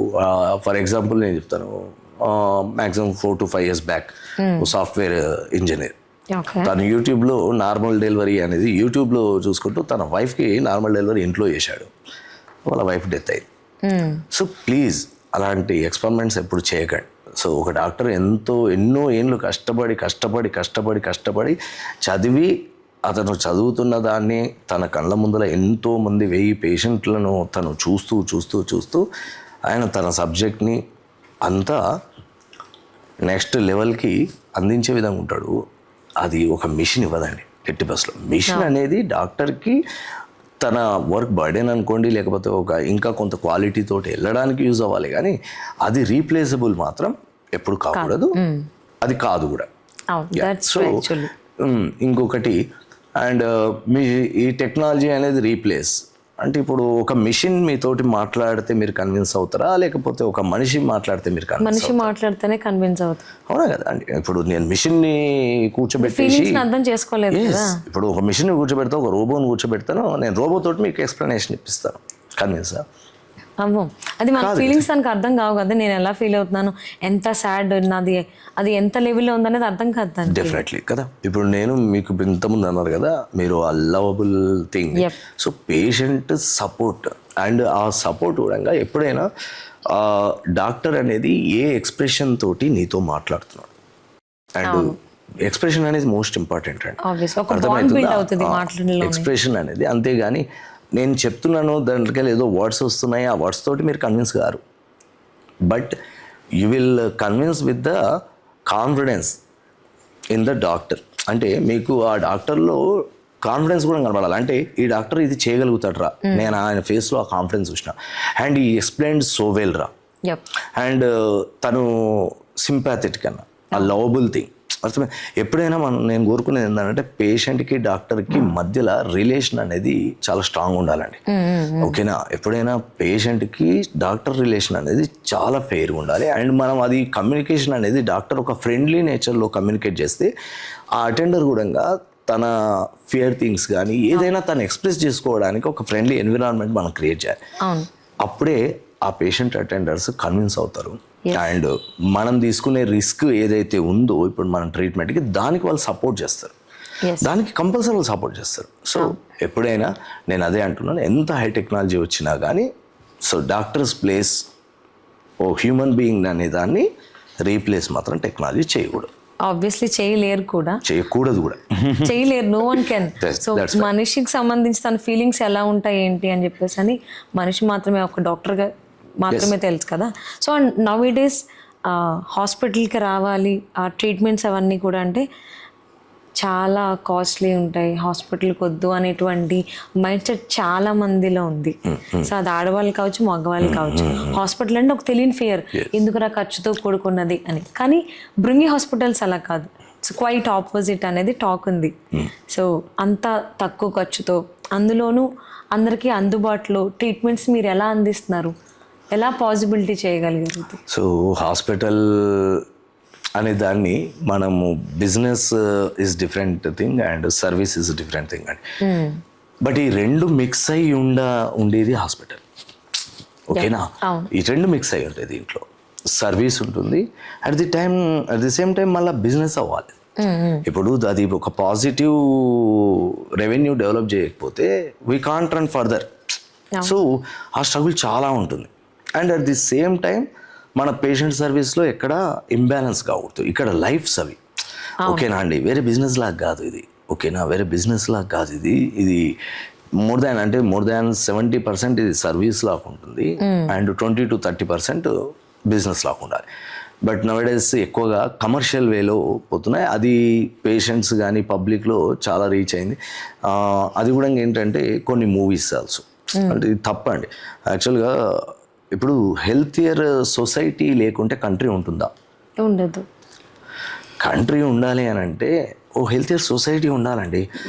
ఆ హెల్త్ ప్రొవైడర్కే మీరు ఇన్సెక్యూరిటీ క్రియేట్ చేస్తే తప్పు, అండ్ ఆ హెల్త్ ప్రొవైడర్స్ మీదనే నెగిటివిటీ క్రియేట్ చేస్తే దట్స్ రాంగ్. ఓకేనా. కొన్ని మూవీస్లో డాక్టర్స్ గురించి సరే ఉండొచ్చేమో, ఎవరో 1 or 2 మెంబర్స్ ఉంటారేమో, కానీ దానివల్ల ఏంటంటే సొసైటీ అందరు డాక్టర్లను కానీ అన్ని హాస్పిటల్స్ని కానీ ఆ నెగిటివ్ థాట్ చూస్తున్నారు. సో ఆ నెగిటివ్ థాట్ చూడడం వల్ల అది ఎవరికి ఇబ్బంది క్రియేట్ చేస్తుంది? మళ్ళీ పబ్లిక్కే. ఫర్ ఎగ్జాంపుల్ చెప్తాను. ఇప్పుడు యాక్చువల్గా మేము చాలామంది పేషెంట్లను మోటివేట్ చేస్తుంటాము, ఎడ్యుకేట్ చేస్తుంటాము, స్క్రీనింగ్ చేసుకోవాలి కంపల్సరీ. ఇప్పుడు లేడీస్ అయితే ఎలాంటి స్క్రీనింగ్, ఇప్పుడు ఎందుకంటే మీకు లేడీస్లో వచ్చే కార్సినోమా, బ్రెస్ట్ కార్సినోమా అనుకోండి, సర్వైకల్ కార్సినోమాస్ అనుకోండి. ఇప్పుడు ఈ కార్సినోమాస్, క్యాన్సర్స్ అనేవి ఫస్ట్ ఇనీషియల్గా ఎలాంటి సిమ్టమ్స్ ఏం చూపించవండి. అంటే మీకు ఏం సిమ్టమ్స్ లేకుంటే మీకేం లేనట్టు కాదు కదా. అవును. సో మనం ఎవ్రీ ఇయర్ కానీ లేకపోతే ఇన్ బిట్వీన్ ఇంటర్వెల్స్ ఆఫ్ టైమ్స్లో కానీ మనం కొన్ని స్క్రీనింగ్ టెస్ట్లు చేసుకుంటే కానీ మనకు అవి తెలియదు. సో మేము అదే ఎడ్యుకేట్ చేస్తాం. నాట్ ఓన్లీ దీస్ థింగ్, ఇప్పుడు అడల్ట్లో కానీ ఇప్పుడు ఏంటంటే 20 to 25 years లోపల ఉండే వాళ్ళకు కూడా కార్డియాక్ స్ట్రోక్లు వస్తున్నాయి. Yes. అది ఎందుకు వస్తున్నాయి? ఇంకొకరు కొందరు ఉంటారు 50 years 60 years పేషెంట్లను మన దగ్గర తీసుకొస్తారు. మేము ఇంతవరకు ఎప్పుడు హాస్పిటల్కి వెళ్ళలేదు సార్, మా ఫాదరు హాస్పిటల్లో చూపించలేదు, ఒక్క గోళీ కూడా వేసుకోలేదు, ఒక్క సూది కూడా ఇప్పించుకోలేదు, మేము ఎప్పుడు డాక్టర్ దగ్గరికి వెళ్ళలేదు అంట. అది గొప్ప కాదు, మళ్ళీ చెప్తున్నాను. వాళ్ళంతా దాన్ని ఏమనుకుంటారంటే అంత స్ట్రాంగ్ నేను ఉన్నాను అనుకుంటారు. అది కాదు.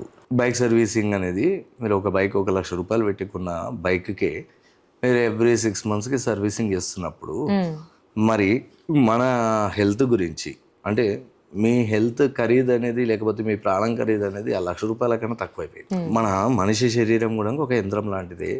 So during the course of time our organs will also tired. ఓకేనా, అవి కూడా వర్క్ చేస్తూనే ఉంటాయి 24 hours round the clock. So వాటికి సపోర్ట్ కావాలి.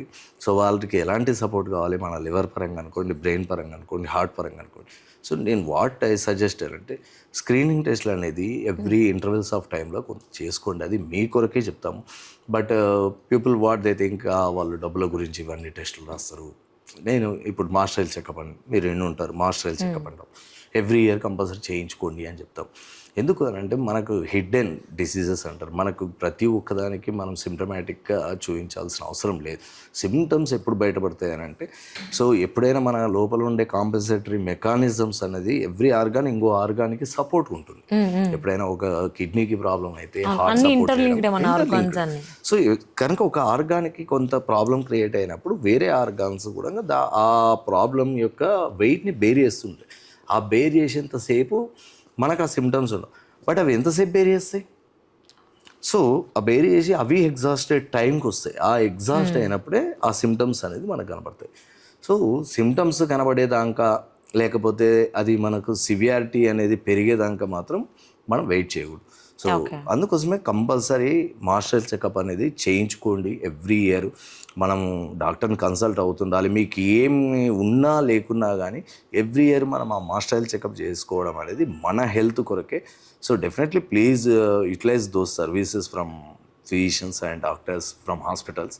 అవి ప్రతి హాస్పిటల్ ప్యాకేజ్ లాగా ఎందుకు పెడతారంటే మీకు అందుబాటులో ఉండే ఖరీదులో అయిపోవాలనే దాని హెల్త్ కేర్, అది మాస్టర్ హెల్త్ చెకప్ అని ప్యాకేజ్ వైజ్. ప్యాకేజ్ అంటే చాలా తక్కువ ఖర్చులో మీకు ఆల్ ఆర్గాన్స్ యొక్క ఫంక్షన్ అనేది మనకు తెలిసే విధంగా ప్యాకేజెస్గా కన్సైజ్ చేసి మనం మినిమం కాస్ట్లో అది కంప్లీట్ అయ్యే విధంగా దయచేసి అవి యూటిలైజ్ చేసుకుంటే మనకు ఏ ఫ్యూచర్లో కానీ హెల్త్ ప్రాబ్లమ్స్ అనేది రాకుండా మనం హెల్తియర్ లైఫ్ అనేది లీడ్ చేసే విధంగా ఉంటుంది. అలాగే ఒక కామన్ మ్యాన్ ఆలోచన ఏంటి అంటే ఇండియాలో పర్టికులర్గా సో హెల్త్ కేర్ సర్వీసెస్ అంటే హాస్పిటల్స్ అన్నీ కూడా దోచుకుంటున్నాయి, కేవలం డబ్బులు దోచుకుంటున్నాయి, దే ఆర్ కంప్లీట్లీ కమర్షియల్ అనేటువంటి ఆలోచనలో ఉన్నారు. దీనిపై మీ కామెంట్ ఏంటి, మీ అభిప్రాయం? ఫస్ట్ ఆఫ్ ఆల్ ఏంటంటే ఒక రాంగ్ బిలీఫ్ ఏంటంటే మన ఇండియాలోనే హెల్త్ కేర్ సర్వీసెస్ అనేది చాలా ఖర్చుతో కూడదగ్గిందని చెప్పేసి సోషల్ మీడియాలో కానీ సంథింగ్ మీడియాలో వస్తుంటుంది. బట్ మీకు తెలియదు ఏంటంటే ప్రపంచంలో ఎన్నో డెవలప్డ్ కంట్రీస్లో ఉన్న ఎంత మేజర్ ఇన్ఫ్రాస్ట్రక్చర్ అయినా అది ఇండియాలో ఉన్నాయి. ఓకేనా, మన ఇండియా కన్నా మించి ఇంకా ఎక్కడ పెద్దగా అంతకు మించిన హెల్త్ కేర్ సర్వీసెస్ నా దృష్టిలో ఏం లేవు. ఓకేనా, సో మన ఇండియాలో the most sophisticated health system మన దగ్గర ఉంది, ద మోస్ట్ సొఫిస్టికేటెడ్ ఇన్ఫ్రాస్ట్రక్చర్ ఉంది, అండ్ అప్డేటెడ్ గైడ్లైన్స్ మనం ఫాలో అవుతున్నాం మనం ఇండియాలో. యాక్చువల్గా అబ్రాడ్లో మనకి ఇప్పుడు ఒక మినిమం సర్జరీకి ఒక 50,000 అని మనం ఇండియాలో అవుతే అదే సర్జరీ మీరు అబ్రాడ్కి చేసుకోవాలంటే మోస్ట్లీ 10 lakhs ఖర్చు అవుతుంది. మరి ఇప్పుడు చెప్పండి, ఇండియాలో తక్కువ అవుతుందా? ఇప్పుడు ఇదేంది హెల్త్ టూరిజం అని ఉంది.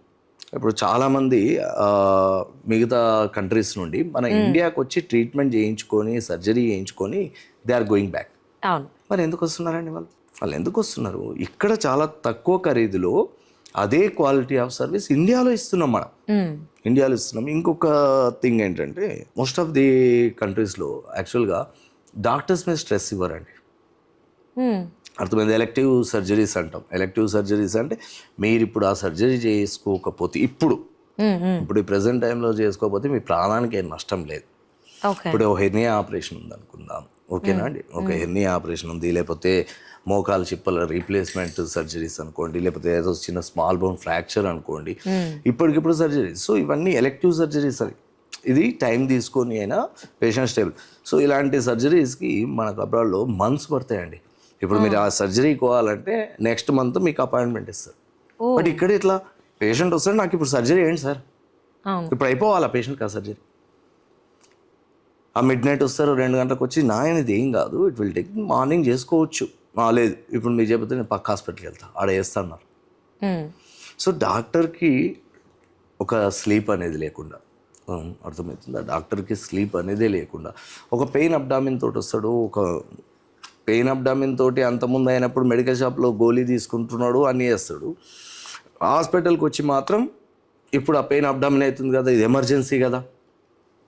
అబ్డామినల్ పెయిన్ అప్పటికప్పుడు ఎమర్జెన్సీ ఏం కాదు, ఓకేనా. ఎమర్జెన్సీ కేసు అనే దానికి 24 hours రౌండ్ ద క్లాక్ మనం సర్వీసెస్ ఎప్పుడు ఇస్తుంటాం. బట్ పబ్లిక్ యాటిట్యూడ్ ఎట్లుంటుందంటే, ఎమర్జెన్సీ, రియల్ ఎమర్జెన్సీ దాన్ని మనం చేస్తున్నప్పుడేమో లేదు వీళ్ళు లేనిది చెప్తున్నారు అనే యాటిట్యూడ్తో ఉంటారు. ఏం కాదు అని మనం ఇప్పుడు పేషెంట్ వస్తారు, బయట నుండి వస్తారు, అక్కడ ఎవరో సమ్ అన్క్వాలిఫైడ్ ఆర్ఎంపీస్ అనుకోండి, ఎంఆర్ఐ రాస్తారు. ఈ హెల్త్ సర్వీసెస్ అనేవి ఖర్చుతో కూడుకున్నామంటారా? కాదండి, ఎటు బస్లో కదా, అదే చెప్తున్నా. బయట కంట్రీస్ నుండి ఇక్కడ వచ్చి చేసుకుంటున్నారు అని అంటే ఇక్కడ తక్కువ ఖర్చుతో అవుతుంది కదా. అండ్ అదే ఇన్ఫ్రాస్ట్రక్చర్ని, అదే కాస్ట్ మెటీరియల్ని, అదే అప్డేటెడ్ మెడిసిన్ని మనం ఇక్కడ ఇంప్లిమెంట్ చేస్తున్నాము, అదే అప్డేటెడ్ గైడ్లైన్స్ ఫాలో అవుతున్నాం. మనం అవుతున్నప్పుడు how can you tell only the wrong belief, please అది మాత్రం చెప్తున్నాను. This very wrong belief that ఇండియాలో హెల్త్ కేర్ సర్వీస్ అనేది చాలా కాస్ట్. అయితే మెయిన్ ఏంటంటే మనకు బయట కంట్రీస్లో ప్రతి పర్సన్ ఇన్సూర్డ్ అయి ఉంటారు, ప్రతి ఇన్సూరెన్స్ అనేది ప్రతి పర్సన్కి ఉంటుంది. సో తనకి ఆ కాస్ట్ అనేది ఇన్సూరెన్స్ ఉన్న ప్రతి వ్యక్తి దాన్ని he won't bother about that one, ఆ కాస్ట్ ఎంత అవుతుంది కానీ హీ హ్యాడ్ ఇన్సూరెన్స్. ఇక్కడ మన పబ్లిక్లో మెయిన్ హెల్త్ ఇన్సూరెన్స్ తీసుకోవాలి. నేను చెప్పాను, మనం ఒక బైక్ కొంటే దానికి ఇన్సూరెన్స్ చేస్తావు, కారు కొంటే ఇన్సూరెన్స్ చేస్తావు, నీకు మాత్రం ఇన్సూరెన్స్ చేసుకో. అసలు అంటే పబ్లిక్ మెంటాలిటీ ఒక్కసారి అర్థం చేసుకోండి. కార్కి కంపల్సరీ ఇన్సూరెన్స్ తీస్తారు కదా, మీ బైక్కి ఇన్సూరెన్స్ తీసుకుంటారు కదా, మరి why you are not taking insurance for your health? So మీరు ఇన్సూరెన్స్ తీసుకోండి, ఇన్సూరెన్స్ తీసుకున్నప్పుడు దట్ విల్ హెల్ప్ యూ కదా. ఇప్పుడు చాలామంది అయిపోయింది, నా దగ్గర డబ్బులు లేవు, మా పొలం అమ్మేసుకున్నాము, లేకపోతే అది అమ్మేసుకున్నాము, అవసరం లేదండి. మీరు yearly small amount per year, ఓకేనా, 20,000-25,000 నుండి మనకు హెల్త్ ఇన్సూరెన్స్ సర్వీసెస్ అనేవి ఉన్నాయి. అది రియల్లీ మీరు డైలీ ఒక 2 సార్లు టీ అనేది తాగేంత ఖర్చు అండి, జస్ట్ రోజుకి ఒక 2 సార్లు టీ తాగే ఖర్చు. సో మీరు ఆ ఖర్చును కూడా పక్కకు పెట్టి, అవునా కదా, ఇప్పుడు ఎప్పుడైనా పబ్లిక్ రెస్పాన్సిబిలిటీ కూడా ఉండాలండి. సో ప్రతి ఒక్కరు అంటే మీ హెల్త్ మీకు మీద మీకే కాన్షియస్ లేదు, అండ్ కేరింగ్ మీకు ఉండాలి కదా.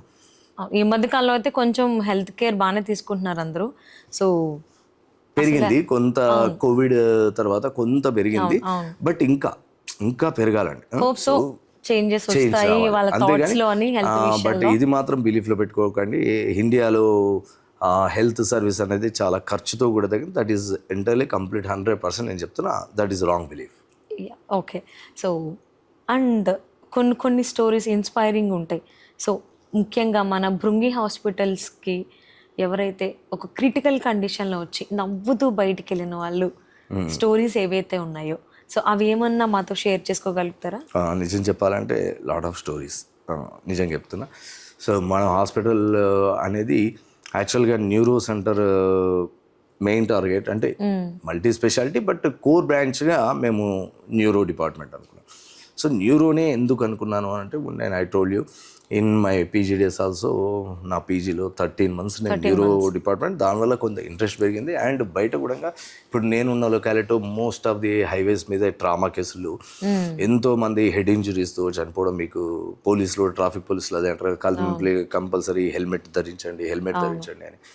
So a lot of cases I'm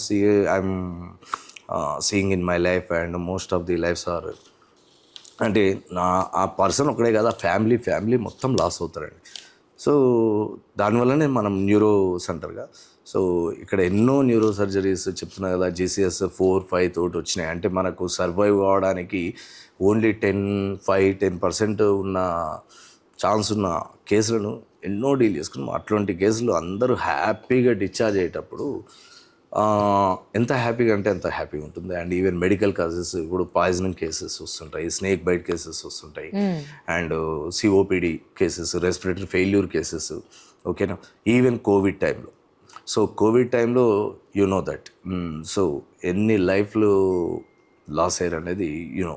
so even Covid టైంలో కూడా మనం 45 days అనుకుంటాను నేను. 45 daysలో around 450 admissions in critical conditions. And మన దగ్గర నుండి నియర్ బై 410 to 420 మెంబర్స్ మా సర్వైవ్ అయ్యి హ్యాపీగా మన హాస్పిటల్ డిశ్చార్జ్. సో ఇలాంటి మెమరీస్ మాత్రం నిజంగా that is the first milestone అనుకోవచ్చు మన హాస్పిటల్ ఓపెన్ చేసిన బిగినింగ్లోనే. ఎందుకంటే మన హాస్పిటల్ ఓపెన్ చేసిన వితిన్ 30 daysలోనే ఆ సెకండ్ వేవ్ అనేది సడన్గా రావాలి. సో అప్పుడు కూడా ఇంకా మేము సెట్ కూడా కాలేదు నిజంగా హాస్పిటల్ అనేది. ఈవెన్ తీసుకోవాలా లేదా, కోవిడ్ కేసెస్ అసలు వద్దు అనుకున్నాం ఫస్ట్ ఇనిషియల్గా. ఆఫ్టర్ దట్ ఈవెన్ పేషెంట్స్కి ఎక్కడ బెడ్స్ కూడా లేవు. Even every hospital got this thing ఏమంటాము, డిఎంహెచ్ఓ సైడ్ నుండి కూడా ఆర్డర్స్ అనేది every hospital should take the cases అని. సో ఆ తర్వాత మనం ఆ కేసెస్ సో సక్సెస్ఫుల్గా నిజంగా చెప్తున్నా.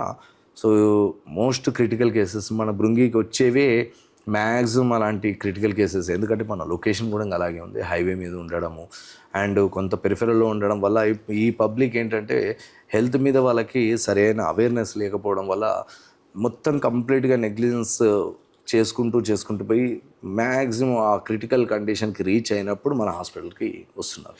సో అలాంటి స్టోరీ 1-2 కాదు, చాలా స్టోరీస్ ఉన్నాయి. సో ఎవ్రీ పేషెంట్ వాళ్ళు డిశ్చార్జ్ అవుతున్నప్పుడు వాళ్ళు హ్యాపీనెస్ అనుకోండి, మనకిచ్చే బ్లెస్సింగ్స్ అనుకోండి, ఇవి అన్నీ ఇంపార్టెంటే. ఇప్పటికీ some thousands of cases critical కండిషన్లో వచ్చినాయి. యాజ్ అనస్థెటిస్ట్ నేను అందుకోసమే మన ఐసీయూ కానీ మన ఆపరేషన్ థియేటర్స్ కానీ ఎలా బిల్డ్ చేయాలి, ఒక క్వాలిటీ ఆఫ్ సర్వీస్ ఇవ్వడం, అలాగే మనం బిల్డప్ చేసుకుని ఉన్నాం. సో థౌజండ్స్ ఆఫ్ కేసెస్ మనకి ఇక్కడ క్రిటికల్ కండిషన్లో వచ్చిన పేషెంట్ని మనం సక్సెస్ఫుల్గా వాళ్ళని ట్రీట్మెంట్ ఇచ్చాము, వాళ్ళు హ్యాపీగా డిశ్చార్జ్ అయిన ఎవ్రీ కేస్ ఈజ్ మెమరీ అండి. అంటే ఫ్యూ కేసెస్ మనం చెప్పలేము. సో 1 case అది ఎప్పుడు, ఎందుకంటే అది ఎప్పుడు మర్చిపోలేము నిజంగా అలాంటి మెమరీ మాత్రం. By name Ramesh, head injury case, RTA with head injury. So he came from Miryalaguda. So first he went to some other hospital. So in that hospital they explained everything and there was very little chances of survival and they suggested to go for a government hospital. ఎందుకంటే chances చాలా less కనుక వాళ్ళు నుండి government హాస్పిటల్కి వెళ్ళండి అని వాళ్ళు చెప్తే వాళ్ళు అక్కడ నుండి మన బృంగి హాస్పిటల్కి వాళ్ళు రావడం. So we also explained same thing. అంటే ఇక్కడ డిఫరెన్స్ అనేది సేమ్, నేను ఇంతకుముందు చెప్పాను కదా, ఇప్పుడు సేమ్ థింగ్. ఇప్పుడు ఆ రిస్క్ అనేది ఆ హాస్పిటల్లో ఎలా ఉందో ఈ హాస్పిటల్కి వచ్చినా రిస్కే. ఇంకా మోర్ ఓవర్ అక్కడ నుండి తనని మూవ్ చేయడం వల్ల ఇంకోటి డిలే, ఇప్పుడు సర్జరీకి డిలే అవ్వడం వల్ల ఇంకా ప్రోగ్నోసిస్ పూర్ అవుతుంటుంది. ఓకేనా, ఎప్పుడైనా గుర్తుంచుకోండి, ఒక ఎమర్జెన్సీ కేసుకి, ఏ ఎమర్జెన్సీ కేసుకైనా the first golden hour is most important అండి. మనం ఆ గోల్డెన్ అవర్ వేస్ట్ చేసుకోవద్దు, ఎట్టి బస్సులో గుర్తుంచుకోండి. ఆ గోల్డెన్ అవర్లో ఆయనకు కావాల్సిన ట్రీట్మెంట్ కరెక్ట్గా వెళ్తేనే ఆ అవుట్కమ్ అనేది కూడా కరెక్ట్ ఉంటుంది. సో ఆ పేషెంట్ మన హాస్పిటల్కి రావడం same thing we explain. But ఇక్కడ బ్యాలెన్సింగ్ ఉండాలి. నేను ఇంతకుముందు చెప్పింది అదే, ఒక డాక్టర్ మనం ఎంత సింపథీట్గా మాట్లాడడం అనేది, ఎలా కన్విన్స్ చేసుకోవాలి, వాళ్ళకి ఎలా సపోర్టివ్గా ఉండాలి. డాక్టర్ ఎంతసేపు ఇప్పుడు రిస్క్ ఉంటుంది, ఆ రిస్క్ ఎక్స్ప్లెయిన్ చేయాల్సిందే. As a doctor we have to explain that. But moreover తనకు ధైర్యాన్ని కూడా ఇవ్వాలి మనం. ఇప్పుడు then only he will convince కదా, దెన్ ఓన్లీ వీ కెన్. ఇప్పుడు తనకు కొంత సపోర్టివ్గా మనం ఇచ్చినప్పుడే ఆ డాక్టర్కి మన పేషెంట్కి మనం కొంత ధైర్యాన్ని ఇవ్వడము, కొంత కాన్ఫిడెన్స్ ఇవ్వడానికి తను కూడా స్టెప్ వేయాలి. ఇప్పుడు ఆ సర్జరీ మా అబ్బాయికి ఇక్కడనే చేయించాలా, లేకపోతే ఇంకేదైనా హాస్పిటల్కి వెళ్ళాలన్నా ఇక్కడే చేయించు, ఇక్కడ మనం సెక్యూర్గానే ఉన్నాము అనే ఎన్విరాన్మెంట్ని మనం ఆ పేషెంట్కి, అటెండర్కి చూపించగలగాలి. సో అతను వచ్చాడు వితిన్ 2 hours. ఆ 2 hours వేరే అటెండర్స్ వచ్చారు, ఇదేంటి మరి ఈ హాస్పిటల్ ఏంది, మనం వేరే పెద్ద హాస్పిటల్కి వెళ్ళిపోదాము, అట్లా ఉంటుంది. ఉంటాయి కదా వాళ్ళ రిలేషన్స్ వాళ్ళు వచ్చి, బట్ ఆ 2 hours he understood what care we're showing towards the patient and how we explained the thing to the patient. So వాళ్ళ ఫాదర్ లేదు నేను ఈ హాస్పిటల్లోనే ఉంచుతా, ఇంకా నేను ఎక్కడికి తీసుకెళ్ళాను. Okay. So we explained everything and we have taken the patient for surgery and surgery complete అయిపోయింది అండ్ మల్టిపుల్ ప్రొసీజర్స్ అవసరం పడ్డాయి తనకి. So near by 45 days hospital stay అవసరం పడ్డది తనకి. సో 45 days తర్వాత పేషెంట్ డిశ్చార్జ్డ్ విత్ ఎలాంటి డిసేబిలిటీ లేకుండా, అది కూడా. తర్వాత ఒక 7 days తర్వాత రివ్యూకి వచ్చాడు. రివ్యూకి వస్తే అసలు ఫేస్ మేమే గుర్తుపట్టలేదు, మోడల్ లాక్కున్నాడు నిజంగా క్యాండిడేట్. సో అంత అంటే వాళ్ళ ఫాదర్ ఒకటే కొడుకు, సో వాళ్ళ ఫాదర్ ఎంత సఫర్ అయి ఉంటాడు ఆ టైంలో. సో మా కొడుకు బతికితే చాలు అనుకునే దాంట్లో ఉన్నాడు. సో పేషెంట్ డిశ్చార్జ్ అయ్యిండు, ఇంటికి రావాలి కదా, వాళ్ళ అబ్బాయి ఇంటికి రావాలి. ఇంటికి వచ్చే ముందే మళ్ళీ ఇంటికి అంతా పెయింట్స్ వేసుకున్నాడండి. వేసుకొని బయట ఆ వాల్కి మన హాస్పిటల్ పేరు రాసుకున్నాడు, భృంగి హాస్పిటల్ అని పెద్దగా దాని పేరు రాసుకొని దాని ఫోటోని దాని ఇమేజ్ని ఆయన వాట్సాప్ స్టేటస్గా పెట్టుకున్నాడు. అంటే ఇంకా అసలు నిజంగా ఎంత హ్యాపీ అంటే మాకైనా, అంటే వాళ్ళు కూడా మన పేషెంట్స్ అటెండర్స్ అయినా పబ్లిక్ కూడా ఒక వాళ్ళు పెట్టుకున్న ఎక్స్పెక్టేషన్స్కి మించి వాళ్ళ అబ్బాయిని మేము ఇచ్చాం. సో దానికి ఆయన మాకు చూపించిన ఇదేమంటాం లవ్ అనుకోండి, రివర్స్ లవ్, అంతే కదా, in the form of that thing. So ఒక్కొక్క పేషెంట్ అటెండర్స్ నుండి ఒక్కొక్క టైప్ ఆఫ్ ఇదేమంటాము లవ్ రావచ్చు, లేకపోతే కాంప్లిమెంట్స్ రావచ్చు. అది they will show in different ways, ఒక్కొక్కరు ఒక్కొక్కలాగా మనకు షో చేస్తారు.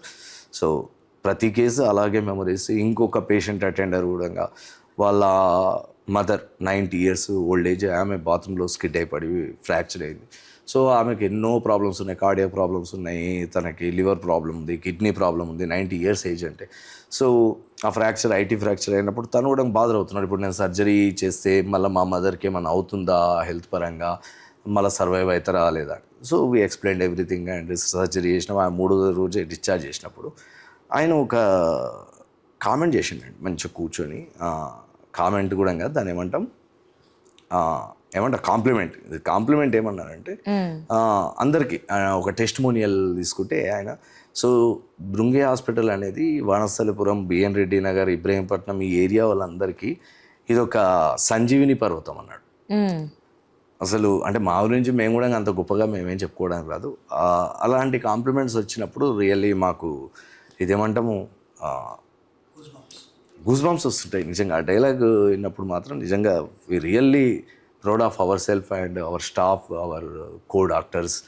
సో నిజంగా అలాంటి కష్టమే కదా, దానికి సపోర్ట్ అందరిది ఉండాలి ఎప్పుడైనా. ప్రతి ఒక్కరి ఇప్పుడు ఒక పేషెంట్ కాపాడడానికి ఒకరిది ఉండాలి, అంత టీం వర్క్ ఉంటుంది. నడిపించే వాళ్ళు కూడా ఉండాలి కదా. ఇప్పుడు నడిచే వాళ్ళు కాదు, నడిపించే వాళ్ళు ఉంటేనే నడవగలుగుతారు. నడిపించే వాళ్ళు అయినప్పుడు నడవలేరు కదా. అంటే మన మోటో అనేది నేను ఇంతకుముందు కమిట్మెంట్ అని చెప్పాను. సో మన కమిట్మెంట్ ఎప్పుడు ఎక్కడ వీక్ కాకుండా ఉంటే, మనం ఇప్పుడు లీడర్ ఉన్నారు, ఆ లీడర్ అయినా కానీ ఒక కమిట్మెంట్ మీద ఉండాలి. సో ఆ కమిట్మెంట్ని నమ్ముకున్నప్పుడు మన వెనుక వచ్చే వాళ్ళకు కూడా స్లోగా వాళ్ళ ఆ కమిట్మెంట్కి అడాప్ట్ అవుతుంటారు, వాళ్ళు మనకు సపోర్ట్ చేసుకుంటూ వస్తారు. సో ఇప్పుడు మన హాస్పిటల్ ఇంత మంచిగా ఉంది, ఇంత గుర్తింపు తెచ్చుకుంది అని అంటే మన హాస్పిటల్లో పనిచేసే ప్రతి ఒక్క స్టాఫ్ ఇన్వాల్వ్మెంట్ అనేది కంపల్సరీ ఉంటుంది. ఎస్. సో మీరు డాక్టర్ కానీ at the same time administrator గాను ఉన్నారు. మరి ఈ రోజుల్లో హెల్త్ కేర్లో మీరు ఫేస్ చేస్తున్నటువంటి ఛాలెంజెస్ ఏమైనా ఉన్నాయా? యా, నిజంగా ఇది big challenge actually. Hospital administration అనేది అండ్ పేషెంట్ ట్రీట్మెంట్, యాక్చువల్లీ ఇంతకుముందు కూడా చెప్పాను కదా, పేషెంట్ ట్రీట్మెంట్ అనేది రియల్లీ డైలీ ఒక ఛాలెంజ్ ఉంటుంది. So patient attenders will come with different emotions. ఇక్కడ ఎమోషన్స్ ఉంటాయండి, ఓకేనా? ఎక్కడ ఎమోషన్స్ ఉండవు, హాస్పిటల్లో మాత్రం ఎమోషన్స్ ఉంటాయి. ఆ ఎమోషన్స్ని మనం బ్యాలెన్స్ చేయగలగాలి.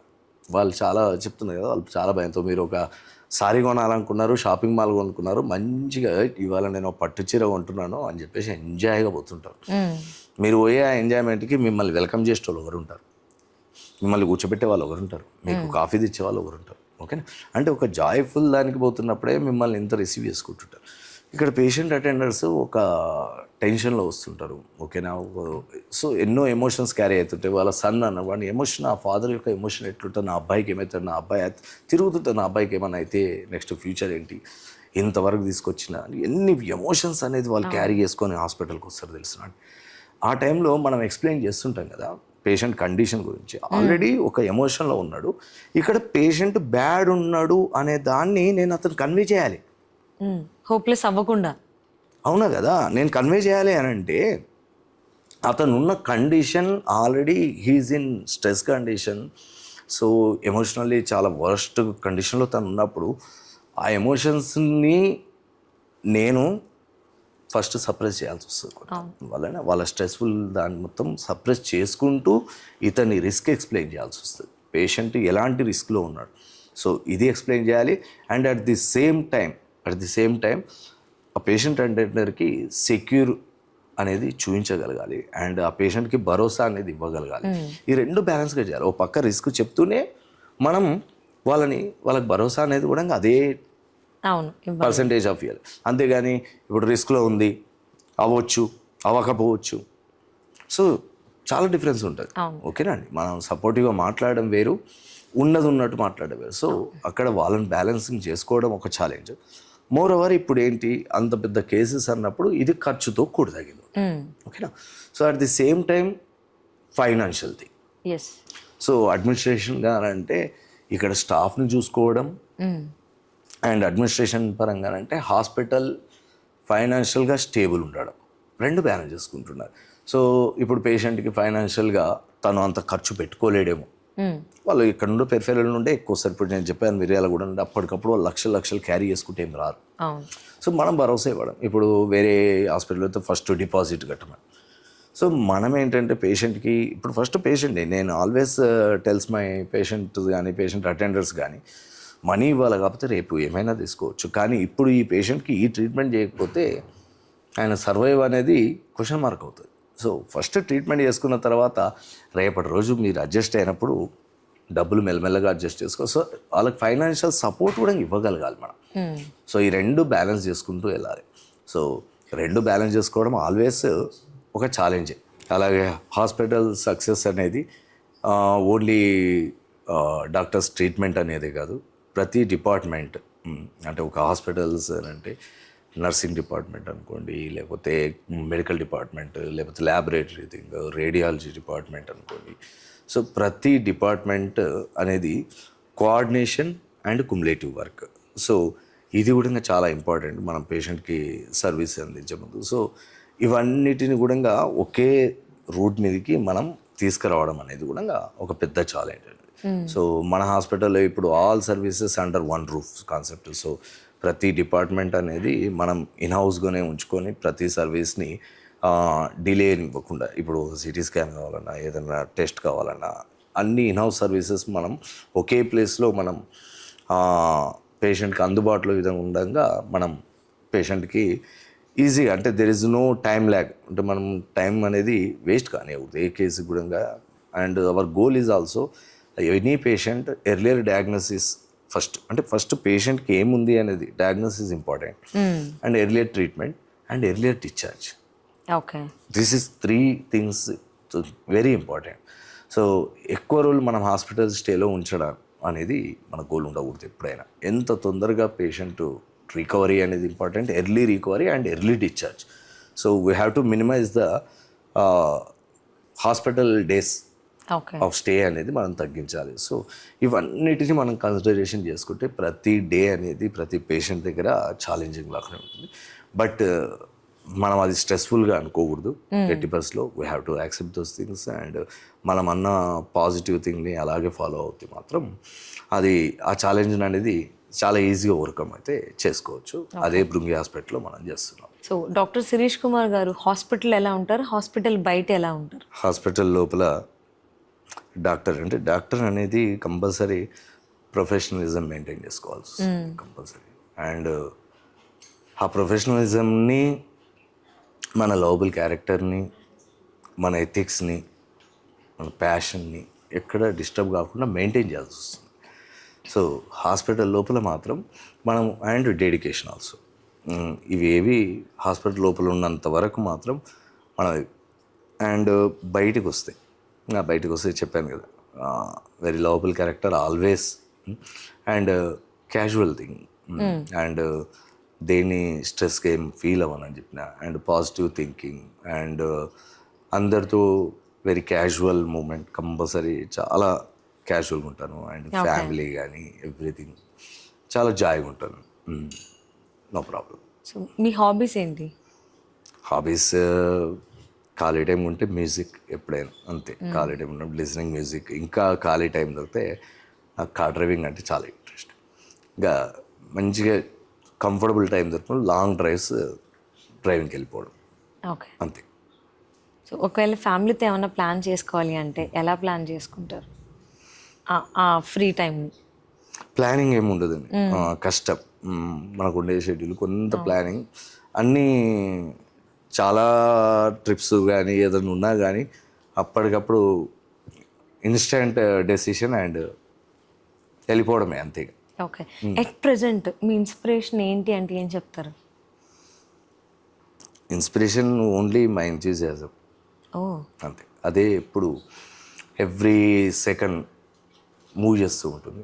దానికి మన ఫ్యామిలీ మెంబర్స్ అనేది ఎప్పుడు సపోర్ట్గా, చెప్పాను కదా, my missus always supports. First మనం ఎంథూజియాస్టిక్ ఉండాలి. ఇన్స్పిరేషన్ అనేది ఎవ్రీ టైమ్ ఈ ఇన్స్పిరేషన్ వీళ్ళ నుండి, ఇన్స్పిరేషన్ వీళ్ళ నుండి, inspiration has to come from your own heart. So mainly నా ఎంథూజియాజం అనేది సెల్ఫ్ ఇన్స్పిరేషన్. అది లేకుండా ఫస్ట్ మనం సెల్ఫ్ మోటివేట్ అవుతారు. Self motivation, that is important. నేను దాన్ని బిలీవ్ చేస్తాను. సో మనకెవరో రావాలి, మనల్ని ఎవరో ఇన్స్పైర్ చేయాలి, లేకపోతే ప్రతిసారిగా ఇది చేయాలని కదా.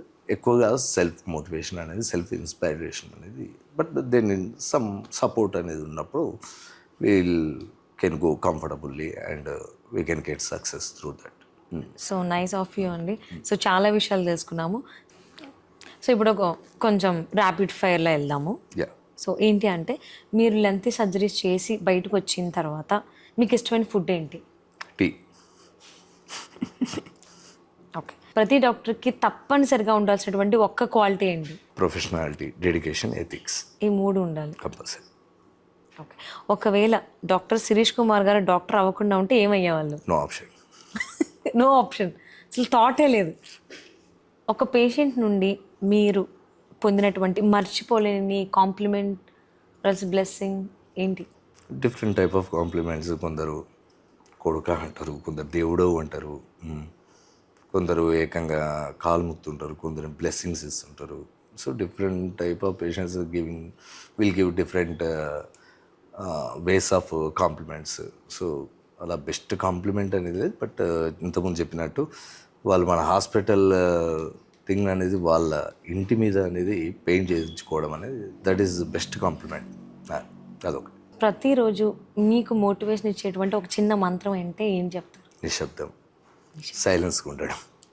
ఓకే, ఓకే, సైలెన్స్గా ఉండాలి మీరు. నైస్. పబ్లిక్లో హెల్త్ గురించి అవగాహన తీసుకురావడానికి భృంగి హాస్పిటల్స్ ఏ కైండ్ ఆఫ్ ప్రోగ్రామ్స్ కండక్ట్ చేస్తోంది? సో భృంగి హాస్పిటల్ తరఫున మనం every week or monthly basis health camps అనేది కండక్ట్ చేస్తాం. అంటే చాలామంది పబ్లిక్ హెల్త్ క్యాంప్స్ మీద ఈ మధ్య అవగాహన కోల్పోతున్నారు యాక్చువల్గా. సో హెల్త్ క్యాంప్స్ అంటే వాళ్ళు ఏదో వాళ్ళ హాస్పిటల్ పబ్లిసిటీ గురించి పెడుతున్నారు, ఈ మోటివ్లోకి వస్తున్నారు. దట్ ఈస్ రాంగ్ అండి. మేము హెల్త్ క్యాంప్స్ కండక్ట్ చేసేది టు ఎడ్యుకేట్ ద పబ్లిక్. ఇప్పుడు పేషెంట్కి, ఇప్పుడు పబ్లిక్లో తనకి ఏదైనా డిసీజ్ వచ్చినప్పుడే హాస్పిటల్కి వస్తాడు, అదర్వైజ్ ఆయన హాస్పిటల్కి రాడు. ఓకేనా? సో మనం ఏంటంటే పబ్లిక్లోకి వెళ్ళడం, పబ్లిక్లో వెళ్ళినప్పుడు మేము అక్కడ పేషెంట్లు కాదు, పబ్లిక్కి మనం స్క్రీనింగ్ చేస్తాం. పబ్లిక్ ఇప్పుడు ఒక పేషెంట్ వస్తారు, ఏం ఉండదని చెప్తారు, సమ్ 60 years ఉన్నాయి, బీపీ ట్యాబ్లెట్స్ వాడుతున్నాడు, షుగర్ ట్యాబ్లెట్స్ వాడుతున్నాడు, నార్మల్ షుగర్ ఉంది, నార్మల్ బీపీ ఉంది. But we have to educate and వాళ్ళ డైట్ ఎలా తీసుకుంటున్నారు, అండ్ మన స్క్రీనింగ్ మెథడ్స్ ఏమేమి టెస్టులు మళ్ళీ ఫ్రీక్వెంట్గా చేసుకోవాల్సి వస్తుంది, అండ్ హెల్తియర్ లైఫ్ కావాలంటే మన ఫిజికల్ యాక్టివిటీ ఎలాగ ఉండాలి. సో ఇవన్నీ మనం టీచ్ చేసే విధంగా ఉండాలి. సో ఎక్కువ క్యాంప్స్ అనేది కండక్ట్ చేయడం వల్ల మనం హెల్త్ ఎడ్యుకేషన్ అనేది మనం ఎక్కువగా ప్రాపగేట్ చేయడానికి వీలుగా ఉంటుంది. So in that way we're conducting camps regularly and we're educating the public to lead a healthier life. Okay. So అలాగే కొంతమంది ప్రజలు ఈ హెల్త్ కేర్ విషయాల్లో కొంచెం వెనకబడి ఉంటారు. వాళ్ళని ఉద్దేశించి భృంగి హాస్పిటల్స్ వారికి ఏ విధంగా సహాయం చేస్తుంది? Education only. సో మీరు అన్నారు వెనుకబడ్డ పేషెంట్స్ అని చెప్పేసి. So we're going even remote areas also we're conducting camps over there and వాళ్ళకు ఫ్రీ మెడికేషన్ కానీ ఫ్రీ టెస్టులు కానీ ఇవన్నీ వాళ్ళకి కండక్ట్ చేసుకుంటున్నాం మేము. సో ఆ విధంగా వాళ్ళకైతే బేసిక్ నెసెసిటీస్ ఆఫ్ ట్రీట్మెంట్ అయితే మేము ఫ్రీ ఆఫ్ కాస్ట్ వాళ్ళకి అందిస్తున్నాం. ఓకే. సో అలాగే రాబోయేటువంటి రోజుల్లో ఈ హెల్త్ కేర్ సర్వీసెస్ని ఇంకా తొందరగా డెలివరీ చేయడానికి ఆర్ఎల్స్ లేదు అంటే మెరుగుపరచడానికి ఏ కైండ్ ఆఫ్ ప్లాన్స్లో మీరు ఉన్నారు? సో మన హాస్పిటల్ సెంటర్స్ అనేవి కానీ మన హాస్పిటల్ సర్వీసెస్ ఇంకా వైడ్ రేంజ్ ఆఫ్ పబ్లిక్ వెళ్ళాలంటే we have to establish centres in where the public is not getting services in time. మనము అలాంటి లొకేషన్స్లో మనం భృంగి హాస్పిటల్స్ అనేది ఇంకా బ్రాంచెస్ పెట్టుకోవాలనేది మన ఎప్పుడూ గోల్ ఉంది. So in future days we will expand hour branches and will expand our services also. So ఆ విధంగానే మనం ప్లానింగ్ అయితే నడుస్తుంది. రాబోయేటువంటి రోజుల్లో ఎవరైతే డాక్టర్ అవ్వాలి అనుకుంటున్నారో అంటే మెడికల్ ఫీల్డ్కి ఎవరైతే రావాలి అనుకుంటున్నారో వాళ్ళకి మీరు ఇచ్చేటువంటి మెసేజ్ ఏంటి? సో మెడికల్ ఫీల్డ్కి రావాలంటే ఆల్వేస్ వెల్కమ్. బట్ ఒకటి మనం మామూలుగా చూసుకుంటే వైద్యో నారాయణ హరి అంటారు. అవును. అంటే ఒక వైద్యున్ని ఆ నారాయణ తోటి పోల్చారు. మన డాక్టర్ని విష్ణుదేవునితో కంపేర్ చేసుకున్నారు. ఎందుకంటే ఆయననే మన మనిషి యొక్క సఫరింగ్స్ని అన్నిటినీ హీల్ చేసే దేవుడు అని. సో ఒక డాక్టర్కి పబ్లిక్ నుండి అంత పొజిషన్లో వాళ్ళు ఇమాజిన్ చేసుకుంటుంటారు. డాక్టర్ నుండి వాళ్ళు ఎక్స్పెక్ట్ చేస్తున్న థింగ్స్ ఇవి. ఓకేనా అండి, ఎస్పెషల్లీ ఇన్ ఇండియా. ఓకేనా. సో అలాంటప్పుడు మనం ఎంత డెడికేషన్గా కానీ ఎంత ప్రొఫెషనల్గా కానీ ఎంత ఎథికల్గా కానీ మనం ఉండాలి. అండ్ మీరు కష్టపడండి. నేను డాక్టర్ అంటే ఏంటంటే ఇప్పుడు చాలామంది అనుకుంటున్నారు ఒకసారి డాక్టర్ అయిపోతుంది అని. కాదండి, ఇట్స్ ఏ స్ట్రగుల్ కంపల్సరీ. చదవడం ఒకటి, దెన్ స్టార్టింగ్ ప్రాక్టీస్ ఒకటి, ఆ ప్రాక్టీస్లో ఉండే స్ట్రగుల్స్ వేరు. So don't think about anything, just think about your service towards the patients. మీరు అదొక్కటే పెట్టుకోండి. నేను నా పేషెంట్కి కరెక్ట్ సర్వీస్ ఇస్తున్నానా అనే మోటోతో మాత్రమే మెడికల్ ఫీల్డ్కి రండి. So that will bring you everything in your life. మీరు అనుకోవచ్చు సో మనీ అని, లేకపోతే కంఫర్ట్ అనేది, ఇంకేదైనా అనుకోవచ్చు. మీరు మీ వర్క్ అనేది, మీ డెడికేషన్ అనేది, మీ సర్వీసెస్ అనేవి కరెక్ట్గా డెలివరీ ఇవ్వండి. Then God will give you everything for you. So అదొక్కటి మాత్రం రాబోయే డాక్టర్స్ కానీ ఇది కానీ. And don't lose your commitment towards your profession. Okay. So అలాగే లిజనర్స్ కోసము ద సేమ్ టైం పేషెంట్స్ ఎవరైతే ఉన్నారో వాళ్ళ ఫ్యామిలీస్ గురించి, సో వాళ్ళకి మీరు ఏం చెప్తారు? అందరూ హ్యాపీగా ఉండాలి కంపల్సరీ ఫస్ట్. సో మన ఆరోగ్యం మన చేతుల్లోనే ఉంది. మన ఆరోగ్యం అనేది ఎప్పుడు మన చేతుల్లోనే ఉంటుంది. సో ఈ కాలంలో వేస్ట్ఫుల్ థింగ్స్, వేస్ట్ఫుల్ వర్క్కి మనిషి ఎంతో ఖర్చు పెడుతున్నాడు. ఒక చిన్న ఫంక్షన్ చేస్తే ఎన్నో లక్షలు ఖర్చు పెడుతున్నాడు. ఒక 10 మంది కూర్చొని పార్టీ కూర్చుంటారు. బార్ అండ్ రెస్టారెంట్లో కూర్చోవచ్చు, ఇంట్లో కూర్చోవచ్చు, దానికి ఎన్నో వేలు ఖర్చు పెడుతున్నాడు. సో వీటన్నిటికీ ఖర్చు పెడుతూ ఉంటాడు. అవన్నీ తన హెల్త్ని హార్మ్ చేసేటువంటి. డాక్టర్ ఏమో హాస్పిటల్ మిమ్మల్ని సేవ్ చేయాలనుకున్నారు. వీటి దగ్గరకు వచ్చేటప్పుడే తన క్యాలిక్యులేషన్స్ విల్ స్టార్ట్. సో ఇలాంటి బిలీఫ్ మాత్రం అస్సలు పెట్టుకోకండి ప్లీజ్. అండ్ డాక్టర్ అనేవాళ్ళు ఎప్పుడు మీ ఆరోగ్యం గురించి ఆలోచించే వాళ్ళే. మీకు ఎప్పుడు మంచి జరగాలనే కోరుకుంటాం, మీకు ఎప్పుడు చెడు జరగాలని. దాని కొరకే మా సజెషన్స్ అనేవి ఉంటాయి, మా ఎడ్యుకేషన్ అని ఉంటుంది. ఎప్పుడైనా డాక్టర్ ఏదైతే చెప్తాడో వాటిని కరెక్ట్గా పాటించండి. This is only for your future healthier life. So Shirish గారు, ఇంతసేపు మిమ్మల్ని కూర్చోబెట్టినందుకు నా దగ్గర అయితే మీరు ఫీజు తీసుకోవట్లేదు కదా, కన్సల్టేషన్ ఫీజు? వద్దండి. థ్యాంక్ యూ సో మచ్ అండి, సో స్వీట్ ఆఫ్ యూ. ఇంత మంచాలు అనుకోలేదు. So more over first of all thank you so much మీకు. సో ఇంతసేపు చాలా ఓపిక్గా అడిగిన ప్రతి దానికి చాలా డీటెయిల్గా మాకు ఎక్స్ప్లెయిన్ చేశారు. Everything point to point, pin to pin. Thank you so much. At the same time మీ టీంకి, మీకు అందరికీ కూడా, మీకు బ్యాక్ ఎండ్ కానీ ఫ్రంట్ ఎండ్ కానీ ఎవరైతే సపోర్ట్ చేస్తున్నారో, సో ప్రతి ఒక్కరికి thank you so much. And Bhrungi hospitals ఇంకా విజయాలు సాధించాలని, ఇంకా బాగా విస్తరించాలని మనస్ఫూర్తిగా కోరుకుంటూ థ్యాంక్ యూ సో మచ్ అండి. Thank you so much and thank you so much our Bhrungi viewers also.